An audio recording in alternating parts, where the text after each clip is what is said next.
रे समवेतायुत्सवः मामकाः पाण्डवाश्चैव किमकुर्वत सञ्जय देवं नारायणं नत्वा सर्वदोषविवर्जितं परिपूर्णं गुरुमुश्चान् गीतार्थं वक्ष्यामि लेशतः समस्तगुणसम्पूर्णं सर्वदोषविवर्जितं नारायणं नमस्कृत्य गीतातात्पर्यमुच्यते गुणगणनिलयं पतिं रमायाः जगदहदहनञ्च वासवीसूनुं मुनिकुलतिलकञ्च पूर्णबोधं गुरुमपि परमं गुरुंश्च मे वन्दे लक्ष्मीनारायणं नत्वा सर्वपूर्णबोधादिकान् गुरून् कुर्मः श्रीकृष्णगीतायाः भाष्याद्युक्तार्थसङ्ग्रहम् अर्जुन उवाच किं तद्ब्रह्म किमध्यात्मं किं कर्म पुरुषोत्तम अधिभूतञ्च किं प्रोक्तम् अधिदैवं किमुच्यते अधियज्ञः कथं को अत्र देहे अस्मिन् मधुसूदन प्रयाणकाले च कथं ज्ञेयोऽसि नियतात्मभिः अक्षरं ब्रह्म परमं स्वभावो अध्यात्ममुच्यते भूतभावोद्भवकरो विसर्गः कर्मसंज्ञितः अधिभूतं क्षरो भावः पुरुषश्चाधिदैवतम् अधियज्ञो अहमेवात्र ದೇಹೇ ದೇಹಭೃತಾಂ ವರಾ. ಇಷ್ಟು ಅದಕ್ಕೆ ಉತ್ತರ ಕೊಟ್ಟು ಮುಂದೆ ಮುಖ್ಯವಾದ ಅತಿ ಮುಖ್ಯವಾದ ಪ್ರಶ್ನೆ ಪ್ರಯಾಣ ಕಾಲೇ ಚ ಕಥಂ ಜ್ಞೇಯೋಸಿ ನಿಯತಾತ್ಮಭಿ. ಪ್ರಯಾಣ ಕಾಲ ಪ್ರಕೃಷ್ಟವಾದ ಯಾನಕಾಲ ಅತಶ್ಚ ಅಂತ ಹೇಳಬೇಕಾದ್ರೆ ನಮಸುತ್ತಲೇ ಬರುತ್ತೆ. ಪ್ರಾಯಣಿ ಅಂತ ಹೇಳಬೇಕು, ಆಪ್ರಾಯಣ ತತ್ರಾಪಿ ಅಂತ ಹೇಳಬೇಕು ಸೂತ್ರದಲ್ಲಿ ಹೇಳ್ತಾರೆ. ಎಷ್ಟೆಲ್ಲ ಸಾಧನೆ ಮಾಡಿದ್ರೂ ಕೂಡ ಅದು ಫಲ ಸಿಗೋದು ಯಾವಾಗ ಅಂದರೆ ಅಂತ್ಯಕಾಲದಲ್ಲಿ ಸ್ಮರಣೆ ಬರಬೇಕು. ಎಷ್ಟೇ ಓದಿದ್ರು ಪರೀಕ್ಷೆ ಸಮಯದಲ್ಲಿ ಮರ್ತೋದ್ರೆ ಮುಗಿದೋಯ್ತು ಕತೆ. ಎಷ್ಟೇ ಏನೇ ಸರ್ಟಿಫಿಕೇಟ್ಸ್ ಉಪಯೋಗ ಇಲ್ಲ, ಆ ಟೈಮಲ್ಲಿ ಬರೀಬೇಕಷ್ಟೇ. ಅದೇ ಅರ್ಥದಲ್ಲಿ ಬಂದಿರೋದು. ಅಂತಕಾಲೆ ತುಂಬ ಜನ ಏನಂತ ಅರ್ಥ ಮಾಡ್ತಾರೆ ಅದಕ್ಕೆ, ಚರಮೇ ವಯಸ್ಸಿ ವಯಸ್ಸಾದ ಮೇಲೆ ಅಂತ ಹೇಳ್ತಾರೆ. ಅಲ್ಲ, ಅಂತಕಾಲೆ ಅದೇ ಕ್ಷಣದಲ್ಲಿ, ಅದೆಲ್ಲ ಸ್ಪಷ್ಟ ಹೇಳ್ತಾರೆ ಆ ಮೊಮೆಂಟಲ್ಲಿ. ಅಂತಕಾಲೇ ಚ ಮಾಂ ಏವ ಸ್ಮರನ್ ಮುಕ್ತ್ವಾ ಕಲೇವರಂ ಯಹ ಪ್ರಯಾತಿ ಸಹ ಮದ್ಭಾವಂ ಯಾತಿ ನ ಅಸ್ತಿ ಅತ್ರ ಸಂಶಯ. ಅಂತಕಾಲೆ ಅಂದರೂ ಒಂದೇ, ಪ್ರಯಾಣ ಕಾಲೆ ಅಂದರೂ ಒಂದೇ. ಮಾಮೇವ ಸ್ಮರನ್ ನನ್ನನ್ನೇ ಸ್ಮರಣೆ ಮಾಡ್ತಾ, ಕಲೇವರಂ ಮುಕ್ತ್ವಾ ಕಲೇವರ ಅಂದರೆ ದೇಹವನ್ನು ಬಿಟ್ಟು, ಯಹ ಪ್ರಯಾತಿ ಯಾರು ಹೋಗ್ತಾರಲ್ಲ, ಯಾತಿ ಪ್ರಯಾತಿ, ಸ ಪ್ರಂ ಪ್ರತಿ ಯಾತಿ ಪ್ರಯಾತಿ ದೇವರನ್ನು ಕುರಿತು ಉದ್ದೇಶ ಅದಾಗಿರಬೇಕು. ಸಹ ಅಂಥವನು ಮದ್ಭಾವಂ ಯಾತಿ ಮದ್ಭಾವಂ ಯಾತಿ ನನ್ನ ಹತ್ರ ಇರ್ತ ಮಯಿ ಭಾವ ಮದ್ಭಾವ ತಂ ನನ್ನಲ್ಲಿ ಇರುವಿಕೆಯನ್ನು ಹೊಂದುತ್ತಾನೆ. ಸ ಮದ್ಭಾವಂ ಯಾತಿ ನಾ ಅಸ್ತಿ ಅತ್ರ ಸಂಶಯ. ಈ ಬಗ್ಗೆ ಸಂಶಯನೇ ಬೇಕಿಲ್ಲ ಯಾವುದರಲ್ಲೂ ಕೂಡ. ಅಂತಕಾಲೆ ಅನ್ನೋದ್ರ ಬಗ್ಗೆ, ತನ್ನನ್ನೇ ಸ್ಮರಣೆ ಮಾಡಿಕೊಳ್ಬೇಕು ಅನ್ನೋದ್ರ ಬಗ್ಗೆ, ಮತ್ತು ದೇವರನ್ನು ಸೇರ್ತೇನೆ ಅಂತ ಹೇಳೋದ್ರ ಬಗ್ಗೆ ಯಾವ ಬಗ್ಗೆ ಕೂಡ ಏನಿಲ್ಲ, ಸಂಶಯವೇ ಬೇಕಿಲ್ಲ ಅಂತ ಹೇಳಿದ್ದಾರೆ. ಈ ಒಂದು ದೃಷ್ಟಿಯಿಂದ ಯಾವುದು ಗಣನೆ ಗೊತ್ತಾಯಿತು. ಏಷಾ ಬ್ರಾಹ್ಮೀ ಸ್ಥಿತಿ ಪಾರ್ಥ ನೈನಾಂ ಪ್ರಾಪ್ಯ ವಿಮುಹ್ಯತಿ ತಸ್ಯ ಸ್ಥಿತ್ವಾ ಸ್ಯಾಮ್ ಅಂತಕಾಲೇಪಿ ಬ್ರಹ್ಮ ನಿರ್ವಾಣ ಮೃಚ್ಛತಿ. ಎರಡನೇ ಅಧ್ಯಾಯದ ಅಷ್ಟೇ ಕೊನೆಯ ಶ್ಲೋಕ ಅದರಲ್ಲಿ ಬಂದಿದೆ. ಏಷಾ ಆ ಬ್ರಾಹ್ಮಿ ಸ್ಥಿತಿ ವರ್ಣನೆ ಮಾಡ್ತಾ ಇದ್ದಾರೆ. ಏನೋ ಅಜಾಮಿಡ್ ಎಲ್ಲ ಅಜಾಮಿಡ ದೃಷ್ಟ ಅಂತ ಎಲ್ಲರೂ ಹಾಗೆ ಇರಬೇಕು ಅನ್ನೋ ಸಿದ್ಧಿ ಯಾತಿ. ಅದೆಲ್ಲ ಇನ್ನೂ ಭಾರಿ ಬರುತ್ತದಲ್ಲ ಮುಂದೆ. ನಾ ಅಸ್ತಿ ಅತ್ರ ಸಂಶಯ ಮದ್ಭಾವಂ ಮಯಿ ಸತ್ತಾಂ ಮಯಿ ಭಾವಂ ನನ್ನಲ್ಲಿ ಇರುವಿಕೆಯನ್ನು ಅವರು ಹುಡುಗರು ಏನು ಅರ್ಥ ಮಾಡ್ತಾರೆ, ನನ್ನತನ ಅಂತ ಹೇಳ್ತಾರೆ, ನಾನೇ ಆಗಿಬಿಡ್ತಾರೆ. ಅಕಸ್ಮಾತ್ ದೇವರಾದ್ರೂ ತಿಳ್ಕೊಳ್ಳಿ, ಉಪಯೋಗ ಏನಿಲ್ಲ. ಮತ್ತೆ ಅಜ್ಞಾನ ಬಂದು ವಾಪಸ್ ಬಂದು ಏನು ಮಾಡಬೇಕು? ಅದರಿಂದ ಬ್ರಹ್ಮನಿಗೆ ಅಜ್ಞಾನ ಬರುತ್ತೆ ಅಂತ ಹೇಳಿದ ಮೇಲೆ ಏನು ಉಪಯೋಗ? ಅದರಿಂದ ಉಪಯೋಗ ಇಲ್ಲ. ದೇವರಲ್ಲಿ ಇರುವಿಕೆ ಆಗಬೇಕೆ ಹೊರತು ಮಯಿ ಭಾವ ಮದ್ಭಾವ ತಮ್ ಎಂಬುದೇ ಅರ್ಥ. ಯಾತಿ ನ ಅಸ್ತಿ ಅತ್ರ ಸಂಶಯ. ಏನು ಇರುವಿಕೆಯಲ್ಲಿ ಏನು ಸ್ವಾರಸ್ಯ ಇದೆ ಅಲ್ಲಿ? ನನ್ನ ದಿನದ ಬರ್ತೀಯಪ್ಪ, ಏನು ಉಪಯೋಗ ಅಂದರೆ ನಿರ್ದುಃಖ ನಿರತಿಶಯ ಆನಂದಾತ್ಮಿಕಾಂ. ನಿರ್ದುಃಖ, ದುಃಖದ ಹೆಸರೇ ಇಲ್ಲ. ನಿರತಿಶಯ, ಅದಕ್ಕಿಂತ ಹೆಚ್ಚು ಆನಂದದ ಕಲ್ಪನೆ ಮಾಡೋಕ್ಕೂ ಸಾಧ್ಯ ಇಲ್ಲ. ಅಂಥ ಸ್ಥಿತಿಯನ್ನು ಹೊಂದುತ್ತಾನೆ. ದೇವರದು ಅಬ್ಸಲ್ಯೂಟ್, ಉಳಿದವ್ರದಾರ ರಿಲೇಟಿವ್. ಅವ್ರ ಯೋಗ್ಯತೆ ತಕ್ಕಂತೆ ಪೂರ್ಣತ್ವ ಇರತಕ್ಕಂಥ ತಳಕ್ಕೆ ಹೋಗ್ತಾನೆ. ಸೊ ಮೋಕ್ಷದ ಡೆಫಿನೇಷನ್ ಇದು. ಮದ್ಭಾವ ಈಜಿಕೊಟ್ಟು ಮುಕ್ತಿ, ಮುಕ್ತಿ ಈಜಿಕೊಟ್ಟು ನಿರ್ದುಃಖ ನಿರತಿಶಯ ಆನಂದಾತ್ಮಿಕ. ಆತ್ಮಿಕ ಅಂದರೆ ಸ್ವರೂಪ, ಮುಕ್ತಿರ್ನೈಜ ಸುಖಾನುಭೂತಿ, ಸ್ವರೂಪದಲ್ಲಿ ಇರ್ತಕ್ಕಂಥ ಸುಖದ ಅನುಭವ ಬರೋದಕ್ಕೆ ಮುಕ್ತಿ ಅಂತ ಕರೀತಾರೆ.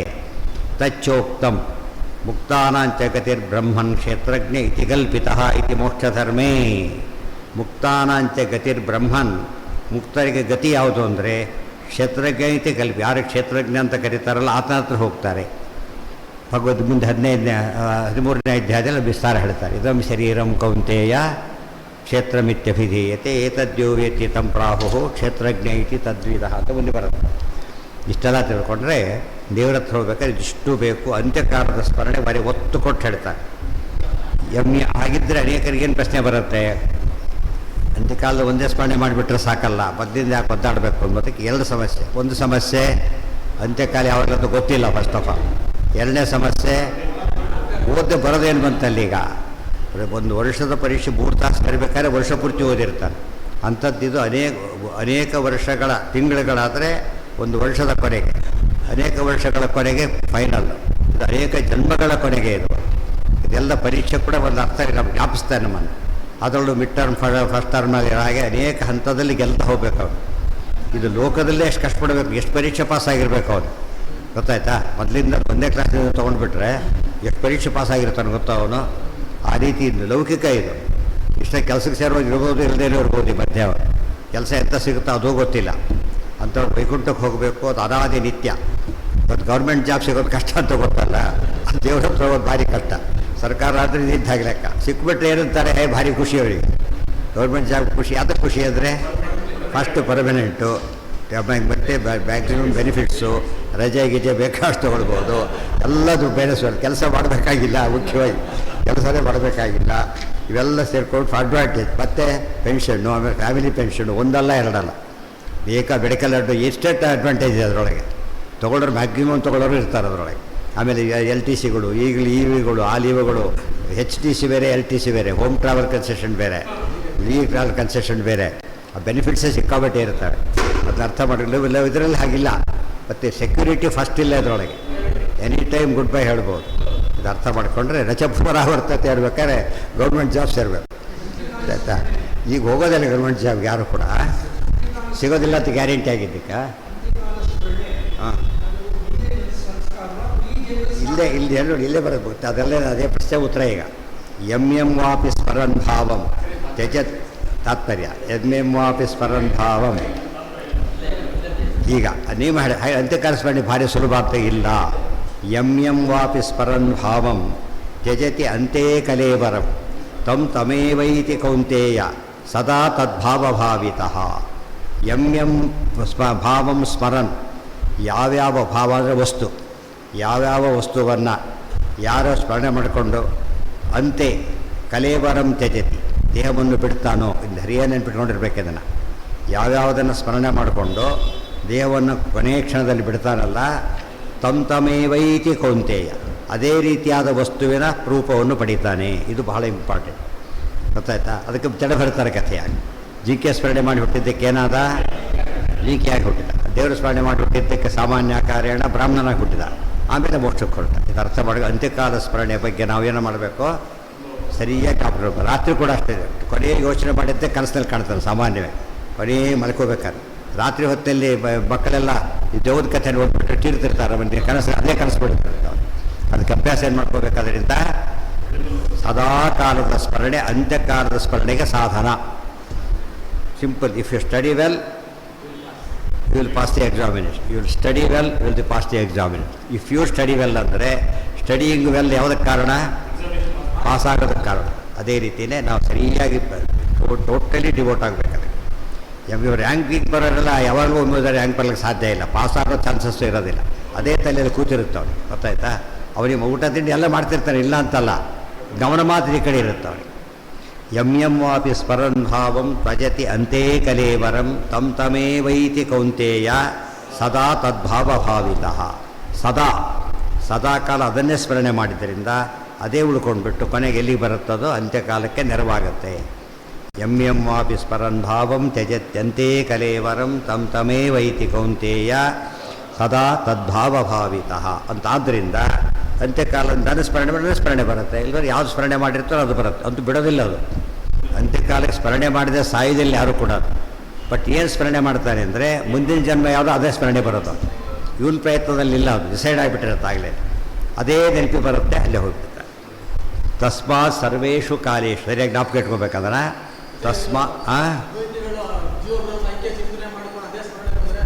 ಐಕ್ಯ ಇಲ್ಲಲ್ಲ. ಇಲ್ಲೂ ಚಿಂತನೆ ಮಾಡಿದರೆ ಇಲ್ಲೂ ಜಾಗಕ್ಕೆ ಸುಖ ಇಲ್ಲ ಜಾಗಕ್ಕೆ ಹೋಗ್ತಾರೆ. ಇದ್ದು ಶಶಿವಿಷಾಣ ಅಂತ ಏನಾಗ್ಬೋದು, ಶಶಿವಿಷಾಣ ಆಗಿಬಿಡ್ತೀಯಾ, ಯಾಕಾಗೋದಿಲ್ಲ ಇಲ್ಲ ಅದು. ಆದ್ದರಿಂದ ಆದರೆ ಶೂನ್ಯ ಅರ್ಥ ಶೂನ್ಯನೇ ಆಗೋದು, ಆಗ್ತಾರೆ ಅಷ್ಟೇ. ಅವ್ರ ಬ್ರಹ್ಮನ ಕಾನ್ಸೆಪ್ಟ್ ಏನು, ಅದು ಶೂನ್ಯನೇ ಆಯಿತು. ಅದನ್ನು ಒಪ್ಕೊಂಡ್ರು ಕೂಡ ಶೂನ್ಯಾವಸ್ಥೆಗೆ ಹೋಗೋದು, ಏನು ಉಪಯೋಗ ಬಂತದ್ರಿಂದ. ತಸ್ಮಾತ್ ಸರ್ವೇಷು ಕಾಲೇಶು.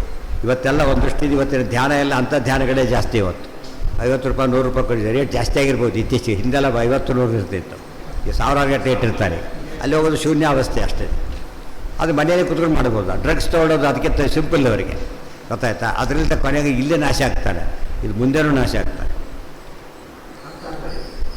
ತಸ್ಮಾತ್ ಸರ್ವೇಷು ಕಾಲೇ ಒಟ್ಟಿಗೆ ತಸ್ಮಾತ್ ಸರ್ವೇಷು ಕಾಲೇಶು ಮಾಂ ಅನುಸ್ಮರ ಯುದ್ಧ ಚ ಮಯ್ಯರ್ಪಿತ ಮನೋಬುದ್ಧಿ ಮಾಮೇ ವೈಶ್ಯಸಿ ಅಸಂಶಯ. ತಸ್ಮಾತ್ ದೇರ್ಫೋರ್, ಆದ್ದರಿಂದ ಬರುತ್ತೆ. ತಸ್ಮಾತ್ ಆದ್ದರಿಂದ ಸರ್ವೇಷು ಕಾಲೇಶು, ಎಲ್ಲ ಕಾಲಗಳಲ್ಲೂ ಕೂಡ. ಎಲ್ಲ ಕಾಲಗಳಲ್ಲೂ ಅಂದರೆ ಏನು,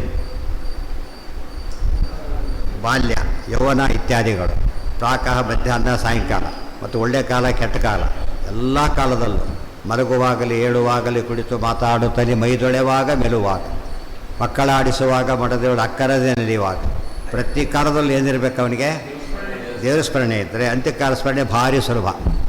ಅದಿಲ್ಲದೆ ಹೋದರೆ ಬರೋದಿಲ್ಲ.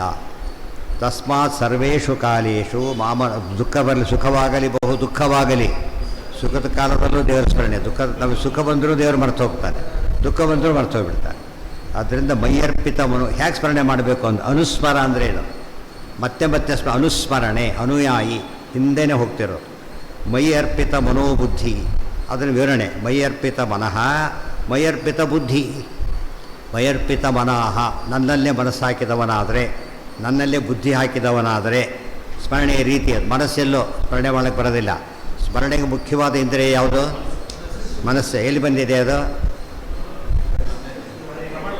ಸ್ವಾತಂತ್ರ್ಯೇಣ ಸ್ಮರಣ ಸಾಧನಂ ಮನಃ, ಪ್ರಮಾಣ ಪದ್ಧತಿ. ಸ್ವಾತಂತ್ರ್ಯೇಣ ಸ್ಮರಣ ಸಾಧನಂ ಮನಃ, ಅದಕ್ಕೆ ಸ್ಮರಣೆಗೂ ಮನಸ್ಸಿಗೂ ಲಿಂಕ್ ಇದೆ. ಬುದ್ಧಿಗೂ ವಿವೇಕಕ್ಕೂ ಇದೆ. ಬುದ್ಧಿ ಏನು ಹೇಳುತ್ತೆ, ಅದರ ಸ್ಮರಣೆ ಮಾಡಬೇಡ.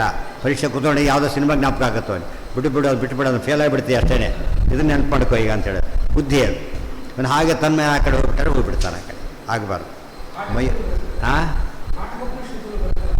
ಯಾವುದಕ್ಕೆ ಅಲ್ಲ, ಇಲ್ಲೇ ಬರ್ತಾ ಇದೆಯಲ್ಲ ಈಗ, ಇದು ಎಲ್ಲದರ ಸಾರ ಆದ್ದರಿಂದ ಅದೆಲ್ಲ ಒಂದೊಂದು ಗಂಟೆ ಡೀಟೇಲ್ಸ್ ಸಿಗುತ್ತೆ. ಸಂಗ್ರಹ ಇದಿಷ್ಟು ಕೂಡ. ಮೈ ಅರ್ಪಿತ ಮನಃ, ಮೈ ಅರ್ಪಿತ ಮನಃ ಯಶಸ, ಮೈ ಅರ್ಪಿತ ಮನಃ ಅಂತಾಗುತ್ತೆ ನಡಿಬೇಕಾದ್ರೆ. ಆಮೇಲೆ ಬುದ್ಧಿ, ಮೈ ಅರ್ಪಿತ ಬುದ್ಧಿ, ಅದು ಹಾಗೇ ಇರುತ್ತೆ. ಮನಸ್ಸು ನನ್ನಲ್ಲಿ ಹಾಕಿ, ಬುದ್ಧಿನೂ ನನ್ನಲ್ಲಿ ಹಾಕಿ, ಎರಡನ್ನು ಯಾಕೆ ಬೇರೆ ಬೇರೆ ಪದ ಮಾಡ್ಬೋದಾಗಿತ್ತು, ಯಾಕೆ ಮಾಡಲಿಲ್ಲ? ಎರಡು ಸೈಮಿಲ್ಟೇನಿಯಸ್ ಆಗಬೇಕು. ಸೈಮಿಲ್ಟೇನಿಯಸ್ ಆಗಾದ್ರೆ ಮಾತ್ರ ಇದನ್ನು ಮಾಡಿ ಆಮೇಲೆ ಮಾಡ್ತೀವಿ. ಒಂದು ಸರ್ತಿ ಕೈ ಮಾತ್ರ ಬೆಳೆಸೋದು, ಕಾಲು ಮಾತ್ರ ಬೆಳೆಸೋದು, ಏನಾಗುತ್ತಾಗ ಅಸಹ್ಯ ಕಾಣುತ್ತೆ. ಯೂನಿಫಾರ್ಮ್ ಗ್ರೋತ್, ಮ್ಯಾಜಿಕ್ ದೇವರು ಹೇಗೆ ಇಟ್ಟಿದ್ದಾರೆ ಅಂದರೆ ಬೋನ್ ಸಮೇತ ಹಾಗೆ ಬೆಳೀತಾ ಹೋಗೋದು. ಮತ್ತು ಯೂನಿಫಾರ್ಮಾಗಿ ಬೆಳಿಬೇಕು, ಅದೇ ವಂಡರ್ ಅದು. ಅದು ಧ್ಯಾನ ನೋಡಿದ್ರೆ ಆಶ್ಚರ್ಯ ಆಗುತ್ತೆ. ಬೋನ್ ಯೂನಿಫಾರ್ಮ್ ಆಗಿ ಮಾಂಸಖಂಡ ಬೆಳಿಬೇಕು, ಪ್ರತಿಯೊಂದು ಅದೇ ರೀತಿ ಬೆಳಿಬೇಕು. ಸ್ವಲ್ಪ ಹೆಚ್ಚು ಕಡೆ ರೋಗ ಅಂತ ಕರೀತಾರೆ, ಡಿಸೀಸ್ ಅಂತ ಕರೀತಾರೆ. ಮೈಯರ್ಪಿತ ಮನೋಬುದ್ಧಿ ಮಾಮೇವ ಯಶ್ಯಸಿ, ನನ್ನಲ್ಲೇ ಬರ್ತೀವಿ, ಯೋಚನೆ ಮಾಡಬೇಡ. ಮಾಂ ಯಶ್ಯಸಿಯೇವ, ಅಷ್ಟು ಸಾಕು. ಮತ್ತು ಸಂಶಯ ಬರಬೇಕಾಗಿಲ್ಲ. ಇದೆಲ್ಲ ದಾರ್ಢ್ಯಕ್ಕೋಸ್ಕರ ಹೇಳೋ ಮಾತುಗಳು, ಇದೆಲ್ಲ ಸರಿ ಇರಬೇಕು. ಮತ್ತು ಒಳ್ಳೆಯ ದೃಷ್ಟಾಂತ ಕೊಡ್ತಾರೆ ಇದಕ್ಕೆ. ಇಲ್ಲಿ ಮತ್ತೆ ಇದು ಮುಗಿಸೋಣ ತಾತ್ಪರ್ಯದಲ್ಲಿ ಏನು ಬಂತು, ಎರಡು ಸೇರಿ. ಯಮ್ಯಮಾಪಿ ಮದ್ಭಾವಂ ಮಯಿ ಭಾವಂ ಸದಾ ತದ್ಭಾವಭಾವಿತತ್ವೇನ ತದ್ಭಾವಭಾವಿತಾನಾಮೇವ ಸ್ಮರನ್ ತ್ಯಜತೀತಿ ಕೇವಲಂ ತತ್ಕಾಲ ಸ್ಮರಣಂ ಭವತಿ. ಅದು ಆಚಾರ್ಯ ತಮ್ಮದೇ ಮಾತುಗಳಲ್ಲಿ ಬರೀತಾರೆ. ಸದಾ ತದ್ಭಾವಭಾವಿತಾನಾಮೇವ ಸ್ಮರನ್ ತ್ಯಜತೀತಿ ಕೇವಲಂ ತತ್ಕಾಲ ಸ್ಮರಣಂ ಭವತಿ. ಸ್ಮರಣೆ ಮಾಡ್ತಿದ್ದವರಿಗೆ ಮಾತ್ರ ಕಾಲಕ್ಕೆ ಸ್ಮರಣೆ ಬರುತ್ತದ್ದು, ಬರೋದಿಲ್ಲ. ನಚೇತ್ ಸ್ಮರತೋಪಿ ಸಮಾಧಿಸ್ಥ ಸ್ಖಲನವತ್ ಪೂರ್ವಕರ್ಮಾನುಸಾರಿ ಸ್ಮೃತ್ಯ ತತ್ಪ್ರಾಪ್ತಿರೇವ ಭವತಿ. ಆ ರೀತಿ ಮಾಡದೇನೆ ಅಂತ್ಯಕಾಲಕ್ಕೆ ಸ್ವಲ್ಪ ತಪ್ಪಿದರೂ ಕೂಡ ಅದು ಸ್ಮರಣೆ ಮಾಡಿದ್ರ ಕಡೆ ಹೋಗ್ತಾನೆ ಹೊರತು ಈ ಮುಖ್ಯ ಗುರಿ ಬಿಟ್ಟು ಹೋಗಿಬಿಡುತ್ತೆ. ಬೆಸ್ಟ್ ಎಕ್ಸಾಂಪಲ್ ಭೀಷ್ಮರು ಎಲ್ಲ ಮಹಾಭಾರತದಲ್ಲಿ ಬೆರೀತಾರೆ. ಹೇಗೆ ಅವರ ಪ್ರಾಣ ಕಾದಿನಿಂದ ಮೇಲೆ ಬರ್ತಾ ಬರ್ತಾ ಬರ್ತಾ ಬರ್ತಾ ಬರುತ್ತೆ, ಇಲ್ಲಿವರೆಗೂ ಬರುತ್ತೆ. ಸ್ಟ್ರೇಟ್ ಹೋಗಿ ಸ್ವಲ್ಪ ಡಿವೇಟ್ ಆಗುತ್ತೆ, ಸ್ವಲ್ಪ ಡಿವೇಟ್. ಎಷ್ಟೋ ಸತ್ಯ ದೊಡ್ಡ ಇದರಲ್ಲೆಲ್ಲ ಹೈವೇಗಳಲ್ಲಿ ಒಂಚೂರು ದಾರಿ ತಪ್ಪಿದ್ರೆ ಎಷ್ಟೋ ದೂರ ಹೋಗ್ಬೇಕು, ಮತ್ತೆ ಅವನು ಕಷ್ಟ ತೊಗೊಳಕ್ಕೆ ಬರೋಲ್ಲ, ಎಲ್ಲೋ ಹೋಗಿ ಬರಬೇಕಾಗುತ್ತೆ. ಆ ರೀತಿಯಲ್ಲಿ ಸ್ವಲ್ಪ ತಪ್ಪಿದ್ರೆ ಸಾಕು, ಗೊತ್ತಾಯ್ತಾ? ಆ ದೃಷ್ಟಿಯಲ್ಲಿ ಆ ಭೀಷ್ಮರಿಗೆ ಏನಾಯ್ತು, ಅದರಿಂದ ಆಗಲೇ ಮುಕ್ತಿ ಹೋಗಲಿಲ್ಲ.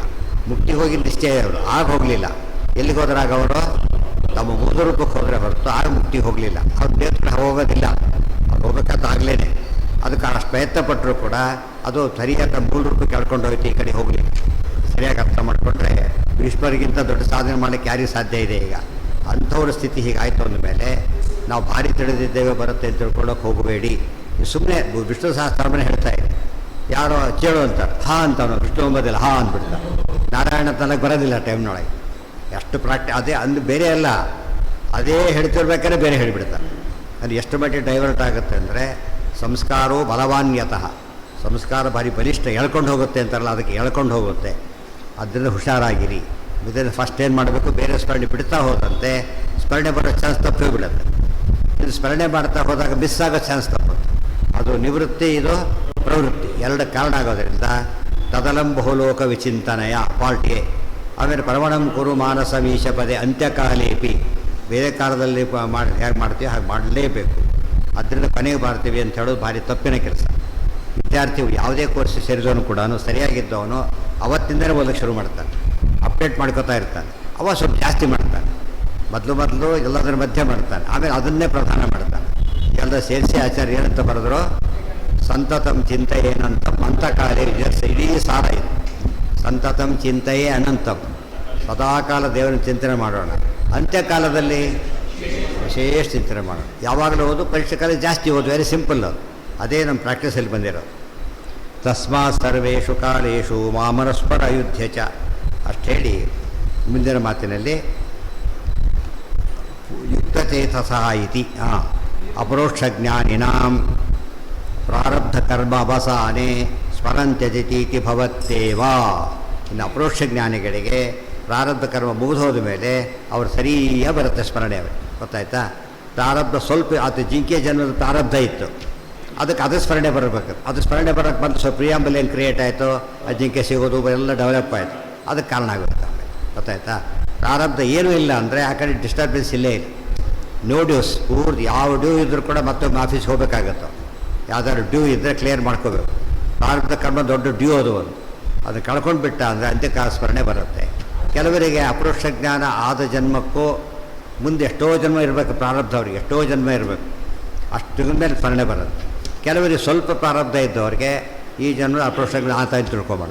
ಅದೇ ಜನ್ಮಕ್ಕೆ ಏನು ಬಂತವನಿಗೆ ಅಂತ್ಯಕಾಲ ಸ್ಮರಣೆನೂ ಬಂದೋಯ್ತು. ಕಾರಣ ಪ್ರಾರಬ್ಧ ಇಲ್ಲ ಜಾಸ್ತಿ, ಅವರಿಗೆ ಸ್ವಲ್ಪ ಇತ್ತು, ಅನುಭವಿಸ್ಬೇಕು, ಮುಗಿದೋಯ್ತಾನೆ. ಇದು ರೇರ್ ಕೇಸ್ ಅದು, ಬಟ್ ಆಗತ್ತೆ ಅಂತ ಹೇಳ್ತಾರೆ.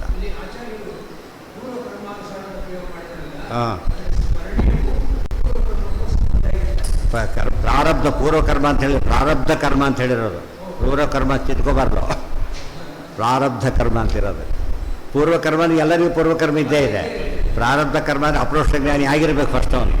ಅಪರೋಕ್ಷ ಜ್ಞಾನಿ ಆಗದೇ ಇದ್ದವರಿಗೆ ಸಾಧ್ಯನೇ ಬಿಟ್ಬಿಡಿ. ಅದು ಅಪರೋಕ್ಷ ಜ್ಞಾನಿ ಆದವನಿಗೂ ಕೂಡ ಅಂತ್ಯಕಾಲ ಸ್ಮರಣೆ ಬರೋದು ಗ್ಯಾರಂಟಿ ಇಲ್ಲ, ನೆನ್ಪಿಟ್ಕೋಬೇಕು.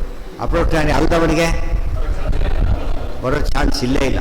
ಪರೀಕ್ಷೆಗೆ ಕೊಡದಿದ್ದವ್ರು ಪಾಸ್ ಆಗಲಿಕ್ಕೆ ಯೋಚನೆ ಮಾಡಿದರೆ ಹೇಗೋ ಹಾಗೆ, ಪರೀಕ್ಷೆ ಕೊಡ್ತಿದ್ರು ಸೈಡ್ ಎತ್ತಿ ತನ್ನ ತಿಳ್ಕೊಬೇಕೆ ಹೊರತು ಅಕಸ್ಮಾತ್ ಗೊತ್ತಾಗಿಬಿಡ್ತಾರೆ. ಅಕಸ್ಮಾತ್ ಅದಾಗಬಾರ್ದು. ದೇವ್ರ ಸರ್ಕಾರದಲ್ಲಿ ಆಗೋದಿಲ್ಲ. ಆದ್ದರಿಂದ ಮಾಡೇ ಬರಬೇಕು. ಇದೆಲ್ಲ ಯಾಕೆ ತಿಳ್ಕೊಬೇಕು ಅಂತ ಆದರೆ ಎಚ್ಚರ ಇರುತ್ತೆ. ಅವಾಗ ಇಷ್ಟೆಲ್ಲ ರಿಸ್ಕ್ ಇರೋದ್ರಿಂದ ನಾವು ಮರಿಲಕ್ಕೆ ಹೋಗಬಾರ್ದು. ಇವತ್ತು ತೋರಿಸ್ತಾರೆ, ಯಾರು ಪಾಸಾಗಿ ನೋಡು, ಖಾಲಿ ಶೀಶಾ ಪೇಪರ್, ಹಳೆ ಪೇಪರ್ ಅಂತ ಬರ್ತಾರಲ್ಲ, ನಾವು ಹಾಗಾಗಿಬಿಡ್ತೀವಿ ನೋಡು ಅಂತ ತೋರಿಸ್ತಾರೆ. ಅವಾಗೇನು ಹಾಗಾಗಬಾರ್ದು ಅಂತ ಅನಿಸುತ್ತೆ. ಅದರಿಂದಲೇ ಸರಿಯಾಗಿ ನಾವು ಗಮನ ಕೊಡಬೇಕಾದ್ದು. ಒಳ್ಳೆಯದು ನೋಡಿದಾಗ ಆ ಕಡೆ ಹೋಗಾಗಿರ್ಬೇಕು, ಕೆಟ್ಟದ್ದು ನೋಡಿದಾಗ ಬಿಡಾಗಿರ್ಬೇಕು. ಅದು ಚಾಲೆಂಜ್. ನಮ್ಮ ಪರೀಕ್ಷೆ every fraction of a second ನಡೀತಿರ್ತದೆ. ಇದೋ ಅದು ಅಂತ ಹೇಳಿ ಪ್ರತಿ ಸತ್ಯ ಏನು ಮಾಡ್ತಿರ್ಬೇಕು ಅದಲ್ಲ. ಇದು ಊಟ ಬಿಟ್ಟು ಪ್ರತಿ ಸತ್ಯ ಆ ಕಡೆ ಹೋಗ್ಬಿಡ್ತಾರೆ. ಇದು ದೊಡ್ಡ, ಅದಕ್ಕೆ ಮನುಷ್ಯ ಸಾಧನೆ ಮಾಡೋದು ಸುಲಭ ಅಲ್ಲ. ಪುನಃ ಕೆಡ್ತಾ ಇದ್ರೆ ಏನಾಗುತ್ತಾಗ ಆವೃತ್ತಿ ರಸಕೃತ ಉಪದೇಶ ಇದೇ ಅರ್ಥ. ಆವೃತ್ತಿ ಮಾಡ್ತಾನೇ ಇರಿ. ಅವಾಗ ಅಂತ್ಯಕಾಲ ಸ್ಮರಣೆ ಬರುತ್ತೆ. ಸುಧಾದ ಅದೇ ನಡೀತಿದೆ ಈಗ. ನಾನು ಸುಧಾದಲ್ಲಿ ಅದನ್ನೇ ಹೇಳ್ತಾ ಇರೋದು. ಶ್ರವಣಾದಿ ವಿನಾನೈವ ಕ್ಷಣಂ ತಿಷ್ಠೇದಕ್ಕೆ ಕ್ವಚಿತ್ ಅಂದರು ಒಂದೇ, ಸದಾ ಸ್ಮರಣೆ ಮಾಡಿ ಅಂದರು ಒಂದೇ.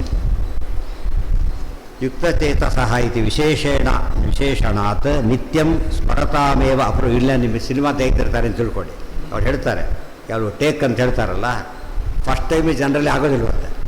ಫಸ್ಟ್ ಹೋಯ್ತು, ಕೆಲವು 40-50 ಟೇಕ್ ತೊಗೋತಾರಂತೆ. ಕೆಲವು ಸುಮ್ಮನೆ ಏನಿಲ್ಲ, ಬಂದು ಕಾರಲ್ಲಿ ಕೊಡ್ಬೇಕಷ್ಟೆ. ಅದನ್ನು ಡೈರೆಕ್ಟ್ರ್ ಎಕ್ಸ್ಪೆಕ್ಟ್ರೆ ಕೊಡಬೇಕು ಅವರು.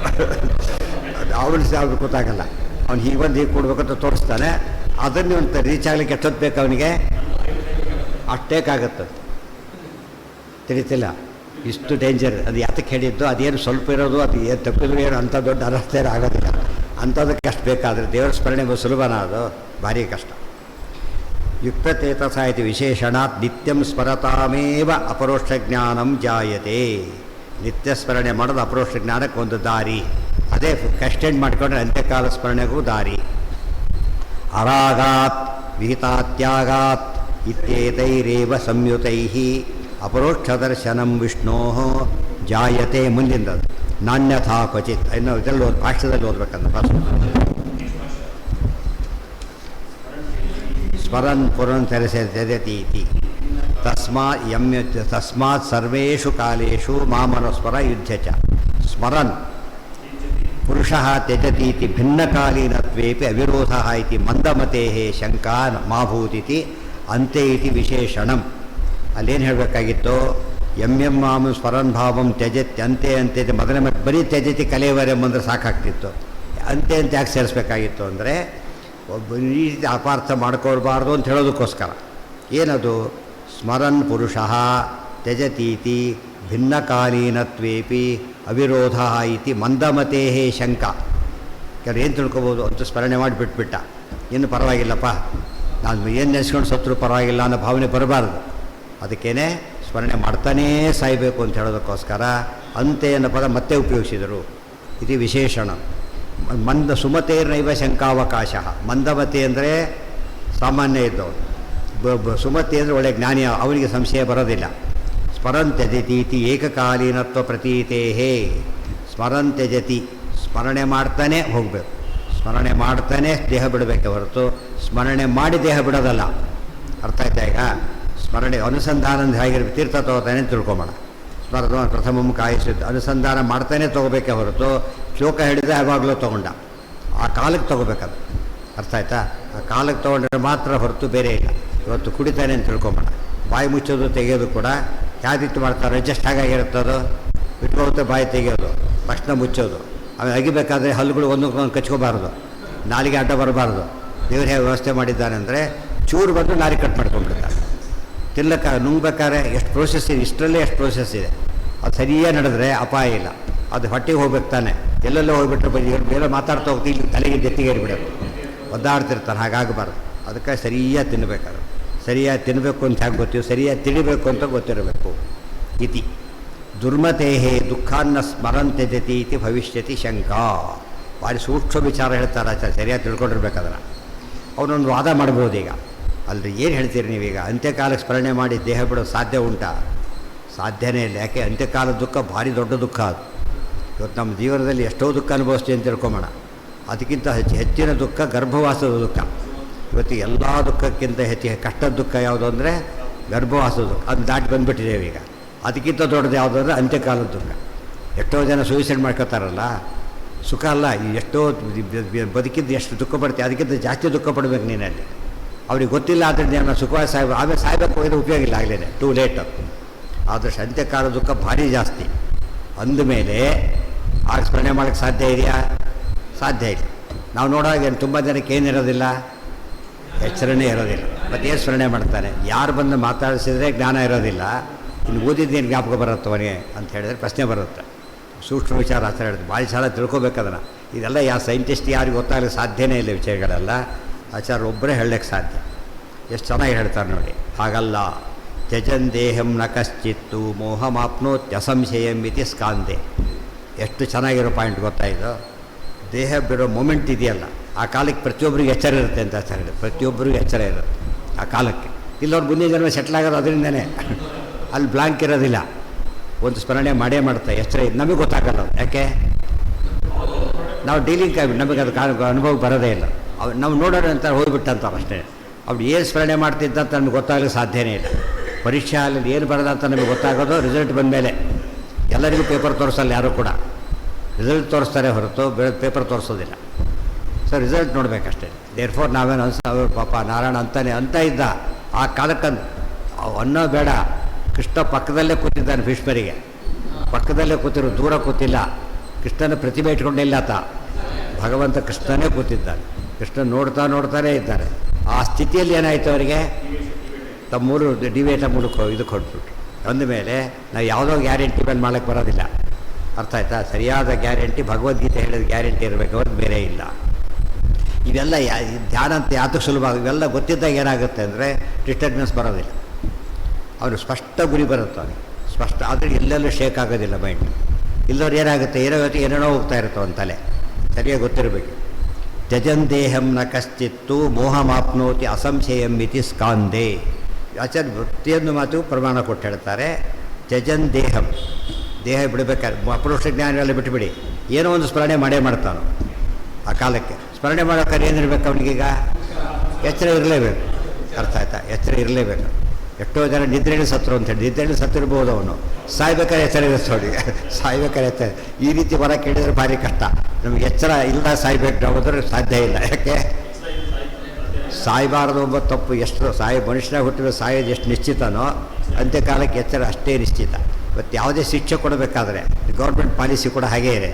ಅವ್ನು ಮರಳು ಬಿದ್ದು ಹ್ಯಾಂಗ್ ಮಾಡಬೇಕಾದ್ರೆ ರೋಗ ಇದ್ದಾಗ ಹ್ಯಾಂಗ್ ಮಾಡೋದಿಲ್ಲ, ಅವ್ನು ಇಂಜೆಕ್ಷನ್ ಕೊಟ್ಟು ಹ್ಯಾಂಗ್ ಮಾಡೋದಿಲ್ಲ. ಅದು ಫುಲ್ಲಿ ಹೆಲ್ತ್ ಸರಿ ಇರಬೇಕು ಅವನಿಗೆ. ನಾಳೆ ಬೆಳಿಗ್ಗೆ ಫಿಕ್ಸ್ ಆಯಿತು, ಏನೋ ಒಂದು ಮಧ್ಯೆ ಜ್ವರಗಿರ ಬಂತು, ಹ್ಯಾಂಗ್ ಮಾಡಲ್ಲ ಹೊತ್ತು ಅವನ್ನ ಪೋಸ್ಟ್ಪೋನ್ ಮಾಡ್ತಾ. ಅವ್ನು ಫುಲ್ಲಿ ಅವ್ನು ಸರ್ಟಿಫೈ ಮಾಡೋದು ಡಾಕ್ಟ್ರು ಪರ್ಫೆಕ್ಟೇ ಆಲ್ ರೈಟ್ ಅಂತ ಹೇಳಬೇಕು. ಯಾಕಂದರೆ ಅನುಭವ ಬರಬೇಕು ಅವನಿಗೆ, ಸಾಯೋ ಅನುಭವ ಗೊತ್ತಾಗಬೇಕು ಅವನಿಗೆ. ಶಿಕ್ಷೆ ಇಲ್ಲದೆ ಏನಾಗಿದೆ ಎಲ್ಲರೂ ನಮ್ಮ ಗಾಡಿ ತಗೊಳ್ಳೋ ಕೊಟ್ಬಿಡಿ ಅಂತ ಹೇಳ್ತಾರೆ. ಮಾಡಬಾರ್ದು ಮಾಡೋದು ಕೊಂಡಿ ಎಚ್ಚರ ಹೋದು ಇವತ್ತು ಓದ್ತು ಹೋದ್ರಾಯ್ತು ಅಂತ ಇಲ್ಲ. ದುಃಖದ ನೋವು ಆಗಬೇಕು ಅವನಿಗೆ. ಆಗ ಅರ್ಥ ಮಾಡಿಕೊಂಡ್ರೆ ಪನಿಷ್ಮೆಂಟ್ ಮೀನಿಂಗೇ ಇಲ್ಲ. ಈಗ ಪನಿಷ್ಮೆಂಟ್ ಮೀನಿಂಗ್ ಬರೋದು ಯಾವಾಗ, ಅವನ ಅನುಭವಿಸ ಎಚ್ಚರ ಇರಬೇಕು ಅವನಿಗೆ. ಇಲ್ಲವ್ರು ಪನಿಷ್ ಮಾಡ್ಕೊಂಡು ಹೋಗಿ ಅದಕ್ಕೆ ನಮ್ಮ ಗಂಟೆ ಹೋಗುತ್ತೆ ಅಂತ ಹೇಳ್ತಾರೆ. ಅರ್ಥ ಆಯ್ತಾ? ಅದು ಮಾಡಬೇಕು. ಆಯಿತಾ? ಅದಕ್ಕೆ ನಮಗೆ ಪ್ರತಿ ಕೆಲಸ ಮಾಡಬೇಕಾದ್ರೂ ಕೂಡ ನಮಗೆ ನೋಟಿಸ್ ಕೊಡ್ತಾರೆ. ಸರ್ಕಾರ ಕೂಡ ಏನು ಮಾಡ್ತೀವಿ, ನೋಟಿಸ್ ಕೊಟ್ಟು ಮಾಡ್ತಾರೆ ಹೊರತು ಹಾಗೆ ಮಾಡೋದಿಲ್ಲ. ಎಷ್ಟೋ ಸರ್ತಿ ಅವನು ನಾಟ್ ರೀಚಬಲ್ ಆಗ್ತಾನೆ, ಅಡ್ರೆಸ್ ಸಿಗೋದೇ ಇಲ್ಲ. ಇಂಪಾರ್ಟೆಂಟ್ ಕೇಸ್ಗೆ ಅವನು ಸಿಗಲಿಲ್ಲ ಅಂತ ಬರ್ಕೊಂಡು ಸುಮ್ಮನಾಗಲ್ಲ, ಹುಡುಕ್ತಾನೆ ಇರ್ತಾರೆ, ಬಿಡೋದಿಲ್ಲ ಅವನು. ಮೊನ್ನೆ ಯಾರು 20 ವರ್ಷ ಮೇಲೆ ಸಿಕ್ಕರಂತೆ ಅವನು ಕಾಳ ಕೊಲೆಗಾರ. 20 ವರ್ಷದ ಮೇಲೆ. ಈ ಸರ್ಕಾರ ಲೆಕ್ಕದಲ್ಲೇ ಮುಚ್ಚೋದು ಕಷ್ಟ ಇದೆ. ದೇವ್ರ ಸರ್ಕಾರದಲ್ಲಿ ಮುಚ್ತಾರೆ ಯಾರು, ಸಾಧ್ಯ ಇಲ್ಲ. ಸರಿಯಾದ ಬಿಟ್ಕೊಂಡ್ಬಿಡ್ಬೇಕಿದ್ರೆ. ಅಂತ್ಯಕಾಲಕ್ಕೆ ಲೋಕದ ಕಣ್ಣಿನ ದೃಷ್ಟಿಯಿಂದ ಅವನು ಏನೇ ಆಗಿದ್ದರೂ ಕೂಡ ಅವನಿಗೆ ಸ್ಮರಣೆ ಇದ್ದೇ ಇರುತ್ತೆ, ಎಚ್ಚರ ಇದ್ದೇ ಇರುತ್ತೆ. ಸ್ಮರಣೆ ಮಾಡೇ ಮಾಡ್ತಾರೆ. ಈ ನಮಗೇನು ಉತ್ತರ ಬಂತೀಗ, ಸ್ಮರಣೆ ಮಾಡಿಬಿಡ್ರಿ ಅರ್ಥ ಆಯ್ತು. ಈಗ ಬೇರೆ ಸ್ಮರಣೆ ಮಾಡಬೇಡಿ, ದೇವ್ರ ಸ್ಮರಣೆ ಮಾಡಿ. ತಸ್ಯ ಏತಸ್ಯ ಹೃದಯಸ್ಯ ಅಗ್ರಂ ಪ್ರದ್ಯೋತತೆ ತೇನ ಪ್ರದ್ಯೋತೇನ ಏಷಾತ್ಮ ನಿಷ್ಕ್ರಾಮತಿ ಇತಿ ಶ್ರುತಿ. ಇದು ಎಲ್ಲರಿಗೂ, ಇದು ಅಪರೋಕ್ಷಜ್ಞಾನಿಗಳಿಗೆ ಬಂದಿದ್ದು. ತಸ್ಯ ಏತಸ್ಯ ಹೃದಯಸ್ಯ ಅಗ್ರಂ ಪ್ರದ್ಯೋತತೆ, ಅಪರೋಕ್ಷಜ್ಞಾನಿಗಳಿಗೆ. ಅಂತ್ಯಕಾಲಕ್ಕೆ ಏನಾಗುತ್ತೆ, ಬರೀ ಸ್ಮರಣೆಯಲ್ಲ, ಡೋರ್ ಓಪನ್ ಆಗುತ್ತಂತಲ್ಲಿ. ಅದು ಡೋರ್ ಓಪನ್ ಆಗುತ್ತೆ, ಸ್ಪೆಷಲ್ ಡೋರ್ ಓಪನ್ ಮಾಡ್ತಾರೆ. ಯಾವ ಡೋರ್ ಅದು? ಇದು ಮಚ್ಚರಾದಿ ಮಾರ್ಗ, ಆ ಮಾರ್ಗದಲ್ಲಿ ಹೋಗ್ಬೇಕು ಅವನಿಗೆ. ಉಳಿದಂತೆ ಕಾಣೋದಿಲ್ಲ ಅವನು. ಅದು ಅಂತ್ಯಕಾಲ ಸ್ಮರಣೆ ಮಾಡಿದವರಿಗೆ ಮಾತ್ರ ಗೊತ್ತು. ಎರಡು ಕೋಯಿನ್ಸೈಡ್ ಆಗುತ್ತೆ, ಆ ಡೋರ್ ಓಪನ್ ಆಗುತ್ತೆ. ಅವು ಅಲ್ಲಿಂದ ಹೊರಗೆ ಶುರು ಮಾಡ್ತಾರೆ. ಗೊತ್ತಾಯ್ತಾ? ಉಳಿದಂತೆ ಡೋರೇ ಓಪನ್ ಆಗಲ್ಲ ಫಸ್ಟು. ಹಾಂ, ಈ ಲಿಫ್ಟ್ ಬರೋರಿಗೆ ಕಾಯ್ತಾ ಕೂತಿರ್ತಾರಲ್ಲ, ಹೋಗ್ತಿ ಹಾಗೆ ಮೊದಲು ಹತ್ಲಕ್ಕೆ ಹೋಗಕ್ಕಾಗುತ್ತಲ್ಲ, ಬಂದಮೇಲೆ ಹತ್ತಬೇಡ ಏನೋ. ಹೌದು, ಅದಕ್ಕೆ ಬ್ರಹ್ಮನಾಡಿ ಅಂತಲೇ ಕರೆಯೋದು. ಬ್ರಹ್ಮ ದೇವರು ಸೇರೋ ನಾಡಿ ಆದ್ದರಿಂದ ಬ್ರಹ್ಮನಾಡಿ ಅಂತಾರೋದು. ಆ ದಾರಿಯಲ್ಲೇ ಹೋಗ್ಬೇಕು ಅವನು, ಈ ರೂಟಲ್ಲೇ ಹೋಗ್ಬೇಕು. ಪ್ರಾಣ ಹೋಗ್ಬೇಕಾದ್ರೆ ಒಂದು ನೆನ್ಪಿಟ್ಕೊಳ್ಳಿ, ನವದ್ವಾರದಲ್ಲೇ ಹೋಗ್ಬೇಕು ಪ್ರಾಣ, ಎಲ್ಲೆಲ್ಲ ಹೋಗೋದಿಲ್ಲ. ಇಲ್ಲೆಲ್ಲ ಪ್ರಾಣ ಇಸಕ್ರಲ್ಲಿ ಹೋಗೋದಿಲ್ಲ. 9 ದಾರಿ ಅಂದರೆ 2 ಕಣ್ಣುಗಳು, 2 ಕಿವಿಗಳು, 2 ಮೂಗು, ಬಾಯಿ, ಮಲಮೂತ್ರ ಸ್ಥಾನಗಳು. ಇಷ್ಟರಲ್ಲಿ ಪ್ರಾಣ ಹೋಗಿ. ಎಷ್ಟು ಅಯೋಗ್ಯರಿಗೆಲ್ಲ ಎಲ್ಲಿ ಹೋಗುತ್ತದೋ, ಕೆಳಗೆ ಹೋಗ್ಬಿಟ್ಟು ಅಧೋಲೋಕಕ್ಕೆ ಹೋಗ್ತಾರೋ. ಅಧೋದ್ವಾರಗಳಿಂದ ಹೋದರೆ ಅಧೋಲೋಕಕ್ಕೆ ಹೋಗ್ತಾರೆ. ಎಷ್ಟೋ ದಿನ ಅಂಥದ್ದು ಕೇಸ್ ಎಷ್ಟೋ ರಿಪೋರ್ಟ್ ಆಗಿದೆ ಅಂಥದ್ದೆಲ್ಲ. ಅದಕ್ಕೆ ಊರ್ಧ್ವದ್ವಾರದಲ್ಲಿ ಹೋಗ್ಬೇಕು ಅವರು, ಊರ್ಧ್ವದ್ವಾರದಲ್ಲಿ ಹೋಗ್ಬೇಕು. ಅದರಲ್ಲೂ ಕೂಡ ಶಾಸ್ತ್ರ ಎಷ್ಟು ನಮ್ಮ ಜನಕ್ಕೆ ಏನೂ ಗೊತ್ತಿರುವಡಿಕೆ, ಸೈನ್ಸ್ ಏನು ಹುಚ್ಚಾಬಟ್ಟಿ ಓದ್ತಾರೆ, ತಪ್ಪಲ್ಲ, ಓದ್ಕೊಂಡು ಹೋಗಲಿ. ಅದು ಅಲ್ಟಿಮೇಟ್ ಅಂತ ಗೊತ್ತಾ, ಅದು ತಪ್ಪು, ಅಲ್ಟಿಮೇಟ್ ಅಲ್ಲ. ಎಲ್ಲೆಲ್ಲಿ ಹೋಗಿ ಯಾವ್ಯಾವ ಲೋಕಕ್ಕೆ ಹೋಗ್ತಾನೆ ಹೇಳ್ತಾನೆ.